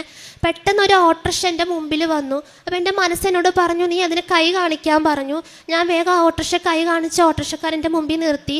അപ്പോൾ ഞാനിങ്ങനെ കരഞ്ഞ് കണ്ണ് കലങ്ങി ഇങ്ങനെ വിറച്ച് നിൽക്കണ്ടപ്പോൾ എന്ത് പറ്റി മോളേന്ന് ചോദിച്ചപ്പോൾ ഞാൻ പറഞ്ഞു, എനിക്ക് എക്സാം 1:30 സ്റ്റാർട്ട് ചെയ്യും, ഫോട്ടോ ഒട്ടിച്ചിട്ടില്ല, അറ്റസ്റ്റ് ചെയ്യിച്ചിട്ടില്ല, ഇത് ചെയ്യാതെ എക്സാം എഴുതിക്കില്ല എന്നവർ പറഞ്ഞപ്പോൾ മോള് കയറിക്കോളാൻ പറഞ്ഞു. ഞാൻ വേഗം ഓട്ടോറിക്ഷ കയറി. ആ ചേട്ടൻ എന്നെ ഒരു സ്റ്റുഡിയോയുടെ മുമ്പിൽ കൊണ്ട് നിർത്തി വേഗം ഞാൻ ഫോട്ടോ എടുത്തു. 5 മിനിറ്റിനുള്ളിൽ എനിക്ക് 4 ഫോട്ടോ വേഗം എടുത്ത് തന്നു. അപ്പോൾ അവിടെ കൊടുക്കാൻ പൈസ ഉണ്ടായില്ല എൻ്റെ കയ്യിലെ കാര്യം. ഞാൻ ആകെ ബസ് കാശ് മാത്രം കയ്യെ പിടിച്ചുകൊണ്ടാണ് പോയത്. അപ്പോൾ പൈസ ഇല്ല എൻ്റെ കയ്യിൽ. അപ്പോൾ ആ സ്റ്റുഡിയോയിലെ ആൾ പറഞ്ഞു, പിന്നെ തന്നാൽ മതി. ആ ചേട്ടനും എനിക്ക് അവിടെയും അമ്മ അനുഗ്രഹം തന്നു. പിന്നെ തന്നാൽ മതി മോൾ, എക്സാം എഴുതി കഴിഞ്ഞിട്ട് വന്നിട്ട് തന്നാലും മതി എന്ന് പറഞ്ഞിട്ട് എന്നെ അവിടെ നിന്ന് പറഞ്ഞു വിട്ടു. പിന്നെ നേരെ പോയത് ഒരു ഗവൺമെൻറ് സ്കൂളിലാണ്. ഗവൺമെൻറ് സ്കൂളിൽ പ്രിൻസിപ്പളിൻ്റെ അടുത്ത് നിന്ന് അവിടെ നിന്ന് അറ്റസ്റ്റും ചെയ്യിപ്പിച്ച് വാങ്ങിച്ച് ആ ഓട്ടോറിക്ഷയെ തന്നെ ആ ചേട്ടൻ തന്നെ എന്നെ തിരിച്ച് കോളേജിൻ്റെ വാതിക്കൽ 1:15 മുമ്പായിട്ട് എന്നെ എക്സാം ഹാളിൽ മുമ്പിൽ കൊണ്ട് നിർത്തി. എന്താ പറയേണ്ടത് എനിക്ക്? ഞാൻ ആ എക്സാം എഴുതാതെ തിരിച്ചു, സന്തോഷത്തോടുകൂടി ഞാൻ എക്സാം എഴുതി. ഒരിക്കലും ആ എക്സാം എഴുതാതെ തിരിച്ചു പോരും എന്നാണ് ഞാൻ വിചാരിച്ചത്. കാര്യം 1:30 മുമ്പിൽ ഇത്രയും കാര്യങ്ങൾ ചെയ്ത് കിട്ടുകയെന്ന് പറഞ്ഞാൽ എനിക്കറിയില്ല. കാര്യം ബസ് വാഹനങ്ങളൊന്നും വരാത്തൊരു റൂട്ടാണ്. കുറേ ഒരു മണിക്കൂറൊക്കെ നിന്നിട്ടാണെങ്കിൽ ഒരു ബസ്സൊക്കെ വരണം. ഒരു ഓട്ടോറിക്ഷ പോലും കിട്ടാത്തൊരു സ്ഥലമാണ്. അതെൻ്റെ അമ്മ മാതാവ് ഓട്ടോറിക്ഷക്കാരൻ്റെ രൂപത്തിൽ എൻ്റെ മുന്നിൽ വന്ന് എൻ്റെ അമ്മ എന്നെക്കാളും കൂടുതൽ എനിക്ക് എന്താവശ്യമുണ്ടെന്ന് അറിഞ്ഞ് എൻ്റെ അമ്മ വന്ന് ചെയ്തെന്ന് ഞാൻ പരിപൂർണമായി അടിയുറച്ച് വിശ്വസിക്കുന്നു. എൻ്റെ അമ്മ അന്ന് ആ സമയത്ത് അവിടെ വന്നില്ലായിരുന്നു. ആ എക്സാം ഞാൻ ഒരിക്കലും എഴുതില്ലായിരുന്നു. അതെൻ്റെ അമ്മ മാതാവ് തന്ന വലിയൊരു അനുഗ്രഹമായിട്ടാണ് ഞാൻ എന്നും അടിയുറച്ച് വിശ്വസിക്കുന്നു. അതാണ് എൻ്റെ 2ാമത്തെ സാക്ഷ്യം. 3ാമത്തേന്ന് പറഞ്ഞിട്ടുണ്ടെങ്കിൽ, ഞങ്ങളുടെ വീട്ടിൽ ഡ്രെയിനേജിൻ്റെ പൈപ്പ് റോട്ടിൽ, അതായത് ആൾക്കാരൊക്കെ മെയിൻ റോഡിൻ്റെ സൈഡിൽ കൂടെയാണ് സൈഡ് ക്രോസ് ചെയ്തിട്ടാണ് ഇട്ടിരിക്കുന്നത് ഡ്രെയിനേജിൻ്റെ പൈപ്പ് കാനയിലോട്ട്. അപ്പോൾ അതൊരു വട്ടം ബ്ലോക്കായിട്ട് നമ്മുടെ വെള്ളമൊക്കെ റോട്ടിൽ ഇങ്ങനെ റോട്ടിലോട്ട് ഒഴുകുന്ന കണ്ട ആൾക്കാർ ഞങ്ങളുടെ വീട്ടിൽ വന്ന് പറഞ്ഞു, നിങ്ങളുടെ പൈപ്പാന്ന് തോന്നുന്നു പൊട്ടിയിട്ടിരിക്കുന്നത്, ഭയങ്കര സ്മെല്ലുണ്ട്, ഞങ്ങൾക്ക് വഴിയിലൊക്കെ നടക്കണ്ടേ, നിങ്ങളത് എത്രയും വേഗം ശരിയാക്കണം, ഡ്രെയിനേജിൻ്റെ ഇത് ശരിയാക്കണം, പെട്ടെന്ന് തന്നെ ശരിയാക്കണം എന്ന് പറഞ്ഞു. അപ്പോൾ നമുക്കും അറിയില്ലായിരുന്നു നമ്മുടെ പൈപ്പാണ് പൊട്ടിയേ. ആൾക്കാരിങ്ങനെ വന്ന് പറഞ്ഞപ്പോഴാണ് അറിയണത് നമ്മുടെ വീട്ടിലെ പൈപ്പാണ് പൊട്ടിയെന്ന്. അപ്പോൾ അച്ഛൻ അന്ന് തന്നെ കുറേ ആൾക്കാരോട് ചോദിച്ചു ഇങ്ങനെ പോലെ ചെയ്തു തരാൻ വേണ്ടിയിട്ട്. പക്ഷെ ആരും ഡ്രെയിനേജിൻ്റെ പൈപ്പായതുകൊണ്ടോ എന്തോ, അതുപോലെ മുനിസിപ്പാലിറ്റിയുടെ സാങ്ഷനൊക്കെ വേണം ഇത് ചെയ്യണമെങ്കിൽ, അപ്പോൾ ആരും അതിന് മുന്നിട്ട് വന്നില്ല ചെയ്യാനായിട്ട്. അങ്ങനെ അമ്മമാതിനോട് വിഷമിച്ചിരുന്ന് പ്രാർത്ഥിച്ചപ്പോൾ ഒരു ചേട്ടനോട് ചോദിച്ചപ്പോൾ ആ ചേട്ടൻ വരാമെന്ന് സമ്മതിച്ചു. അങ്ങനെ ഞങ്ങളപ്പോൾ അന്ന് തലേന്ന് ദിവസം രാത്രി ഞങ്ങളവിടെ അമ്മയുടെ ഉപ്പിട്ട് പ്രാർത്ഥിച്ചിട്ടുണ്ടായിരുന്നു, അമ്മേ നാളെ തന്നെ ഇത് ശരിയാക്കണം, കാര്യം അല്ലെങ്കിൽ ആൾക്കാർ വന്ന് നമ്മുടെ വീട്ടിൽ വന്ന് കംപ്ലൈൻറ്റ് പറയുകയാണ്, നമ്മുടെ പൈപ്പ് വഴി നടക്കാൻ പറ്റുള്ള, വഴിയിൽ ഇരിക്കാൻ പറ്റുള്ള എന്ന് പറഞ്ഞ് കംപ്ലൈൻറ്റ് പറയുകയാണ്. അപ്പോൾ അമ്മയുടെ ഉപ്പിട്ട് പ്രാർത്ഥിച്ചിട്ടുണ്ടായിരുന്നു അവിടെ. പിറ്റേ ദിവസം ഒരു ചേട്ടൻ നമ്മുടെ ഇത് ശരിയാക്കി തരാം, കുഴപ്പമൊന്നുമില്ല എന്ന് പറഞ്ഞിട്ട് ആ ചേട്ടൻ, കാര്യം ആ ചേട്ടന് പേടിയൊന്നും അല്ലേ, എല്ലാവരും ചോദിച്ചിട്ട് അവർ മുനിസിപ്പാലിറ്റി അവർ പ്രശ്നം ഉണ്ടാക്കും എന്ന് പറഞ്ഞ് എല്ലാവരും വഴിമാറി. പക്ഷെ ആ ചേട്ടൻ എന്തുകൊണ്ടും മുന്നിട്ട് വന്ന് കുഴപ്പമില്ല ചെയ്യാമെന്ന് പറഞ്ഞിട്ട് ആ ചേട്ടൻ വളരെ കഷ്ടപ്പെട്ടു. അപ്പോൾ എന്താണെന്ന് വെച്ചാൽ ബ്ലോക്കിൽ വലിയൊരു കരിങ്കല്ല് ഇങ്ങനെ കയറിയിരിക്കുമായിരുന്നു ആ പൈപ്പിനകത്ത്. അത് വന്ന് ബ്ലോക്കായതാണ്. ആ ചേട്ടൻ വളരെ കഷ്ടപ്പെട്ട് ആ കല്ലെടുത്ത് കളഞ്ഞു. അങ്ങനെ പിന്നീട് ഇന്ന് വരെ ആ ഒരു ബ്ലോക്കോ ഒന്നും വന്നിട്ടില്ല. അതും പരിശുദ്ധ അമ്മയുടെ അനുഗ്രഹത്താൽ സാധിച്ചതാണ്. ഇതെല്ലാം എൻ്റെ അമ്മ മാതാവ് ഇതുപോലെ ഒത്തിരി ചെറുതും വലുതുമായ ഒരുപാട് അനുഗ്രഹങ്ങൾ അമ്മ എന്ന് ഞങ്ങളുടെ കയ്യെ കിട്ടി. അന്ന് തൊട്ട് അമ്മ ഞങ്ങൾക്ക് അനുഗ്രഹങ്ങൾ മാത്രം, എന്ത് വിഷമം പറയാനും അമ്മ ആ നിമിഷം തന്നെ ഞങ്ങൾക്ക് അത് സാധിച്ചു തരും. ഒത്തിരി അനുഭവങ്ങളുണ്ട്, അതൊന്നും ഇവിടെ പറയാൻ ഇപ്പോൾ പറ്റാത്തത് കൊണ്ട് ഏറ്റവും പ്രധാനപ്പെട്ടത് പറഞ്ഞതേ ഉള്ളൂ. എല്ലാം അമ്മ ഞങ്ങളുടെ കൂടെ തന്നെയുണ്ട്. ഞങ്ങളുടെ കൈ പിടിച്ച് അമ്മ നടത്തുന്നുണ്ട് ഞങ്ങളെ. ഓരോ ദിവസവും അമ്മയെ വിളിച്ചാണ് ഓരോ ദിവസവും മുന്നോട്ട് പോകുന്നത്. എൻ്റെ അമ്മ മാതാവിനും തിരുക്കുമാരനും ഈ ജന്മം മുഴുവൻ ഞാൻ കടപ്പെട്ടിരിക്കുന്നു. എൻ്റെ അമ്മയെ തിരിച്ചു തന്നതിന് 1000 നന്ദി, 1 കോടി നന്ദി, 1000 നന്ദി പറയുന്നു അമ്മയടുത്ത്. അതുപോലെ എൻ്റെ അമ്മയ്ക്ക് 2 വാക്ക് നന്ദി പറയാനായിട്ട്. എൻ്റെ അസുഖം എൻ്റെ മാതാവ് എങ്ങനെ നന്ദി പറയണമെന്ന് എനിക്കറിയില്ല. ഞാൻ എന്നും ഇരുന്ന് എൻ്റെ അമ്മയോട് പ്രാർത്ഥിക്കും. ഒരു ദിവസം പോലും ഇല്ല ഞാൻ അമ്മയോട് പ്രാർത്ഥിക്കാത്തത്. എനിക്ക് തുപ്പലിറക്കി തന്നതിനും എനിക്ക് വെള്ളം കുടിപ്പിച്ചു തന്നതിനും എനിക്ക് ഭക്ഷണമൊക്കെ ഇറക്കി തന്നതിനും എൻ്റെ ഗുളിക നിർത്തി തന്നതിനും എൻ്റെ അമ്മയോടും തിരുകുമാരനോടും കോടാനുകൂടി നന്ദി ഞാൻ പറയുകയാണ്. എന്നും എൻ്റെ അമ്മേനെ മരണം വരെ എൻ്റെ അമ്മേനെ തൊഴുത് അമ്മയോട് പ്രാർത്ഥന ഈ ഒരാഗ്രഹം മാത്രമേ ഇനി എനിക്കുള്ളൂ ജീവിതത്തിൽ. അതെന്നും സാധിച്ചു തരുന്ന അമ്മേ, അത് മാത്രം എനിക്ക് സാധിച്ചു തരണേന്ന് എന്നും എൻ്റെ പ്രാർത്ഥന. എൻ്റെ പേര് ലേഖ, ഞാൻ അനീത്തിയാണ്. എൻ്റെ അമ്മയുടെ അസുഖം മാറാൻ ഞാൻ നിയോഗം സമർപ്പിച്ചിരുന്നു. അപ്പം ഇത്രയും എൻ്റെ അമ്മയുടെ രോഗം മാറി ഗുളിയൊക്കെ നിർത്തി ഇപ്പോൾ ആഹാരം നല്ലപോലെ കഴിക്കാൻ പറ്റുന്നതിന് ഈശോയ്ക്കും മാതാവിനും കോടാനുകൂടി നന്ദി അർപ്പിക്കുന്നു. കാരുണ്യ പ്രവൃത്തിയായിട്ട് ഞാൻ ചെയ്തിരുന്നത് അമ്മയുടെ പത്രം വീടുകളിൽ കയറി ഇറങ്ങിയാണ് കൊടുക്കാറുള്ളത്. ഞാൻ ബസ് സ്റ്റാൻഡുകളിലൊന്നും അങ്ങനെ കൊടുക്കാനും ഒരുപാട് പേര് ഇങ്ങനെ ചവിട്ടി അങ്ങനെയൊക്കെ കയ്യെ കിട്ടണ സമയം അവരൊന്നും വായിക്കാൻ പോലും ചിലവർ കൂട്ടാക്കാതെ അങ്ങനെ ചവിട്ടിയ രീതിയിലൊക്കെ ഞാൻ കണ്ടപ്പോൾ അതെനിക്ക് ഭയങ്കര വിഷമമാണ്. അങ്ങനെ ഞാൻ ചിലപ്പോഴൊക്കെ ആ പത്രം എടുത്തുകൊണ്ട് വന്ന് എവിടെയെങ്കിലും കാര്യം അത് വായിക്കാൻ കൂടെ പറ്റാത്ത രീതിയിൽ ആൾക്കാർ വളരെ അങ്ങനത്തെ ഒരു സാഹചര്യത്തിൽ കണ്ടതുകൊണ്ട് ഞാനത് ചിലപ്പോഴൊക്കെ എടുത്ത് വന്ന് എവിടെയെങ്കിലും ആരും ചവിട്ടാത്ത സ്ഥലത്തൊക്കെ കൊണ്ടുകൊണ്ടൊന്ന് വെക്കാറുണ്ട്. പക്ഷെ ഞാനത് കാരണം വീടുകളിൽ കയറി ചെന്ന് അവരുടെ കൈകളിൽ കൊടുത്തിട്ടാണ് പത്രം കൊടുക്കാറുള്ളത്. എൻ്റെ അമ്മയുടെ അസുഖത്തെക്കുറിച്ച് മാറിയ കാര്യങ്ങളൊക്കെ പറഞ്ഞുകൊണ്ടാണ് പത്രം കൊടുക്കാറ്. പിന്നെ അതുപോലെ ആരെൻ്റെ കൈ നീട്ടിയാലും എൻ്റെ കയ്യിലുള്ള പോലെ ആ സമയത്തുള്ള പോലെ ഞാൻ പൈസ കൊടുക്കാറുണ്ട്. എൻ്റെ കയ്യിൽ എന്താണോ അന്നേരം ഉള്ളത് അതുപോലെ കൊടുക്കാറുണ്ട്. അതുപോലെ തന്നെ ആത്മീയമായിട്ട് ഒരുപാട് വളരാൻ സാധിച്ചിട്ടുണ്ട്. ആദ്യമൊക്കെ ഭയങ്കര മനസ്സ് തന്നെ വല്ലാതെ ഞങ്ങളുടെ ഒരു നീറിയ മനസ്സായിരുന്നു. എപ്പോഴും സങ്കടം മാത്രമേ ഉള്ളൂ അമ്മയുടെ കാര്യം. എനിക്ക് ഞാൻ 5ാം ക്ലാസ്സിൽ തുടങ്ങിയപ്പോൾ മുതലാണ് എൻ്റെ അമ്മയുടെ അസുഖം തുടങ്ങിയത്. അപ്പം അന്ന് മുതലേ ഈ അസുഖം കണ്ടാണ് ഇന്നോളം വരെ വളർന്നിട്ടുള്ളത്. ഒരിക്കലും ഒരു സന്തോഷത്തോടെ ഒരു ജീവിതം എല്ലാവരും നയിച്ചിരുന്നത്. അപ്പോൾ ഇപ്പോഴാണ് അമ്മയുടെ ഈ ഒരു രോഗം മാറിയ പിന്നെയാണ് ഇപ്പോഴാണ് മനസ്സ് തുറന്നൊന്ന് സന്തോഷിക്കുന്നതും ചിരിക്കുന്നതൊക്കെ. അപ്പോൾ അങ്ങനെ അല്ലാതെ തന്നെ ആത്മീയമായി ഒരുപാട് വളരാൻ ആഗ്രഹിച്ചിട്ടുണ്ട്. അതുപോലെ അച്ഛൻ്റെ കൈവപ്പ് ശുശ്രൂഷയുടെ അനുഗ്രഹം കൊണ്ട് മാത്രമാണ് എൻ്റെ എൻ്റെ അമ്മയുടെ ഉമിനീര് ഇറക്കുന്നത്. അച്ഛനൊരാപത്തും വരരുതേ, അച്ഛൻ്റെ കാലിന് മുള്ളു പോലും കൊള്ളരുതേ എന്ന് എപ്പോഴും അമ്മ മാതാവിനോട് പ്രാർത്ഥിക്കും. കാര്യം ഇനിയും അനേകായിരം മക്കൾക്ക് അച്ഛൻ്റെ കൈവപ്പിലൂടെ ഇനിയും ഒരുപാട് മക്കൾ ഉയർത്തെഴുന്നേറ്റ് വരാനുണ്ട്. അതുകൊണ്ട് അച്ഛനെന്നും ആയുരാരോഗ്യ സൗഖ്യത്തോടെ ഇരിക്കാൻ എന്നും അമ്മ മാതാവിനോട് ഹൃദയം നിറഞ്ഞ് പ്രാർത്ഥിക്കാറുണ്ട്. അച്ഛനെന്നും അമ്മ അനുഗ്രഹിക്കട്ടെ എന്ന് പ്രാർത്ഥിക്കുന്നു. യെശയ്യാ 41:10 ഭയപ്പെടേണ്ട, ഞാൻ നിന്നോട് കൂടെയുണ്ട്. സംഭ്രമിക്കേണ്ട, ഞാനാണ് നിൻ്റെ ദൈവം. ഞാൻ നിന്നെ ശക്തിപ്പെടുത്തുകയും സഹായിക്കുകയും ചെയ്യും. എൻ്റെ വിജയകരമായ വലത് കരം കൊണ്ട് ഞാൻ നിന്നെ താങ്ങി നിർത്തും. ലക്ഷ്മി എന്ന ഈ മകളുടെ വളരെ ഉടമ്പടിയിൽ അടിയുറച്ച ജീവിത സാക്ഷ്യമാണ് നാം കേട്ടുകൊണ്ടിരുന്നത്. പരിശുദ്ധ അമ്മയിലുള്ള വലിയ ആശ്രയത്വം കുടുംബത്തിൽ എങ്ങനെ അനുഗ്രഹമായി തീർന്നുവെന്ന് മകൾ പങ്കുവയ്ക്കുകയായിരുന്നു. അമ്മയുടെ വളരെ ഗുരുതരമായ ക്ലേശകരമായ രോഗാവസ്ഥയുമായി ബന്ധപ്പെട്ടാണ് ഈ കുടുംബം അമ്മ മാതാവിൻ്റെ തിരുനടയിലേക്ക് ആദ്യം പ്രാർത്ഥിക്കുവാൻ വരുന്നത്. ലക്ഷ്മി അത് സൂചിപ്പിച്ചു. ഇവിടെ ദേവാലയ ഫ്രണ്ടിൽ കൊണ്ടുവന്ന അമ്മയെ ഇരുത്തിയപ്പോൾ തന്നെ അമ്മ അവിടെ നിലത്ത് വീഴുകയും വല്ലാതെ അസ്വസ്ഥയാവുകയും ചെയ്തു. എന്നാൽ അല്പനേരത്തിന് ശേഷം നേരെ എഴുന്നേറ്റ് വന്ന് ഭക്ഷണം ചോദിച്ചുവെന്നാണ് സാക്ഷ്യപ്പെടുത്തുന്നത്. ഒട്ടും ഭക്ഷണം കഴിക്കാതെ വെള്ളം പോലും ഇറക്കാനാവാതെ രോഗക്ലേശത്തിന് മാത്രമായിരുന്ന ഒരു സഹോദരി അമ്മ മാതാവിൻ്റെ തിരുനടയിൽ വന്ന് അമ്മയെ ഒരു നോക്ക് കണ്ട് ഉടമ്പടി എടുക്കുന്നതിന് മുമ്പ് തന്നെ പ്രാർത്ഥനയിൽ തന്നെ മുഴുവനായി അമ്മയിലേക്ക് ഏൽപ്പിച്ചു കൊടുക്കുമ്പോൾ ആ നിമിഷങ്ങളിൽ ലഭിച്ച വലിയ രോഗസൗഖ്യത്തെ, ജീവനിലേക്ക് തിരികെ വരുവാൻ അമ്മ നീട്ടിയ ആ കരബലത്തെ, അതിനെയാണ് മകൾ ആദ്യം സാക്ഷ്യപ്പെടുത്തിയത്. രണ്ടാമത്തത് ആ രോഗത്തോടൊപ്പം ഉണ്ടായിരുന്ന ഒരു പ്രയാസമായിരുന്നു എപ്പോഴും തുപ്പി നടക്കുക, ഉമ്മുനീര് ഉള്ളിലേക്ക് ഇറക്കാനാവാതെ ക്ലേശിക്കുക.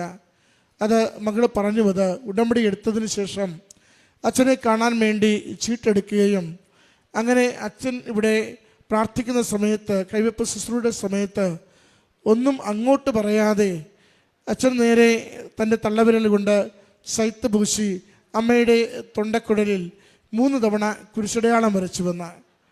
അന്ന് ആ നിമിഷം എന്തോ വല്ലാതെ ഇറങ്ങിപ്പോകുന്നത് പോലെ സഹോദരിക്ക് അനുഭവപ്പെടുകയും പിന്നീട് ഇന്ന് വരെ ആ തുപ്പി നടക്കുന്ന ശീലത്തിൽ നിന്ന് പൂർണ്ണമായ വിടുതൽ ലഭിച്ചു.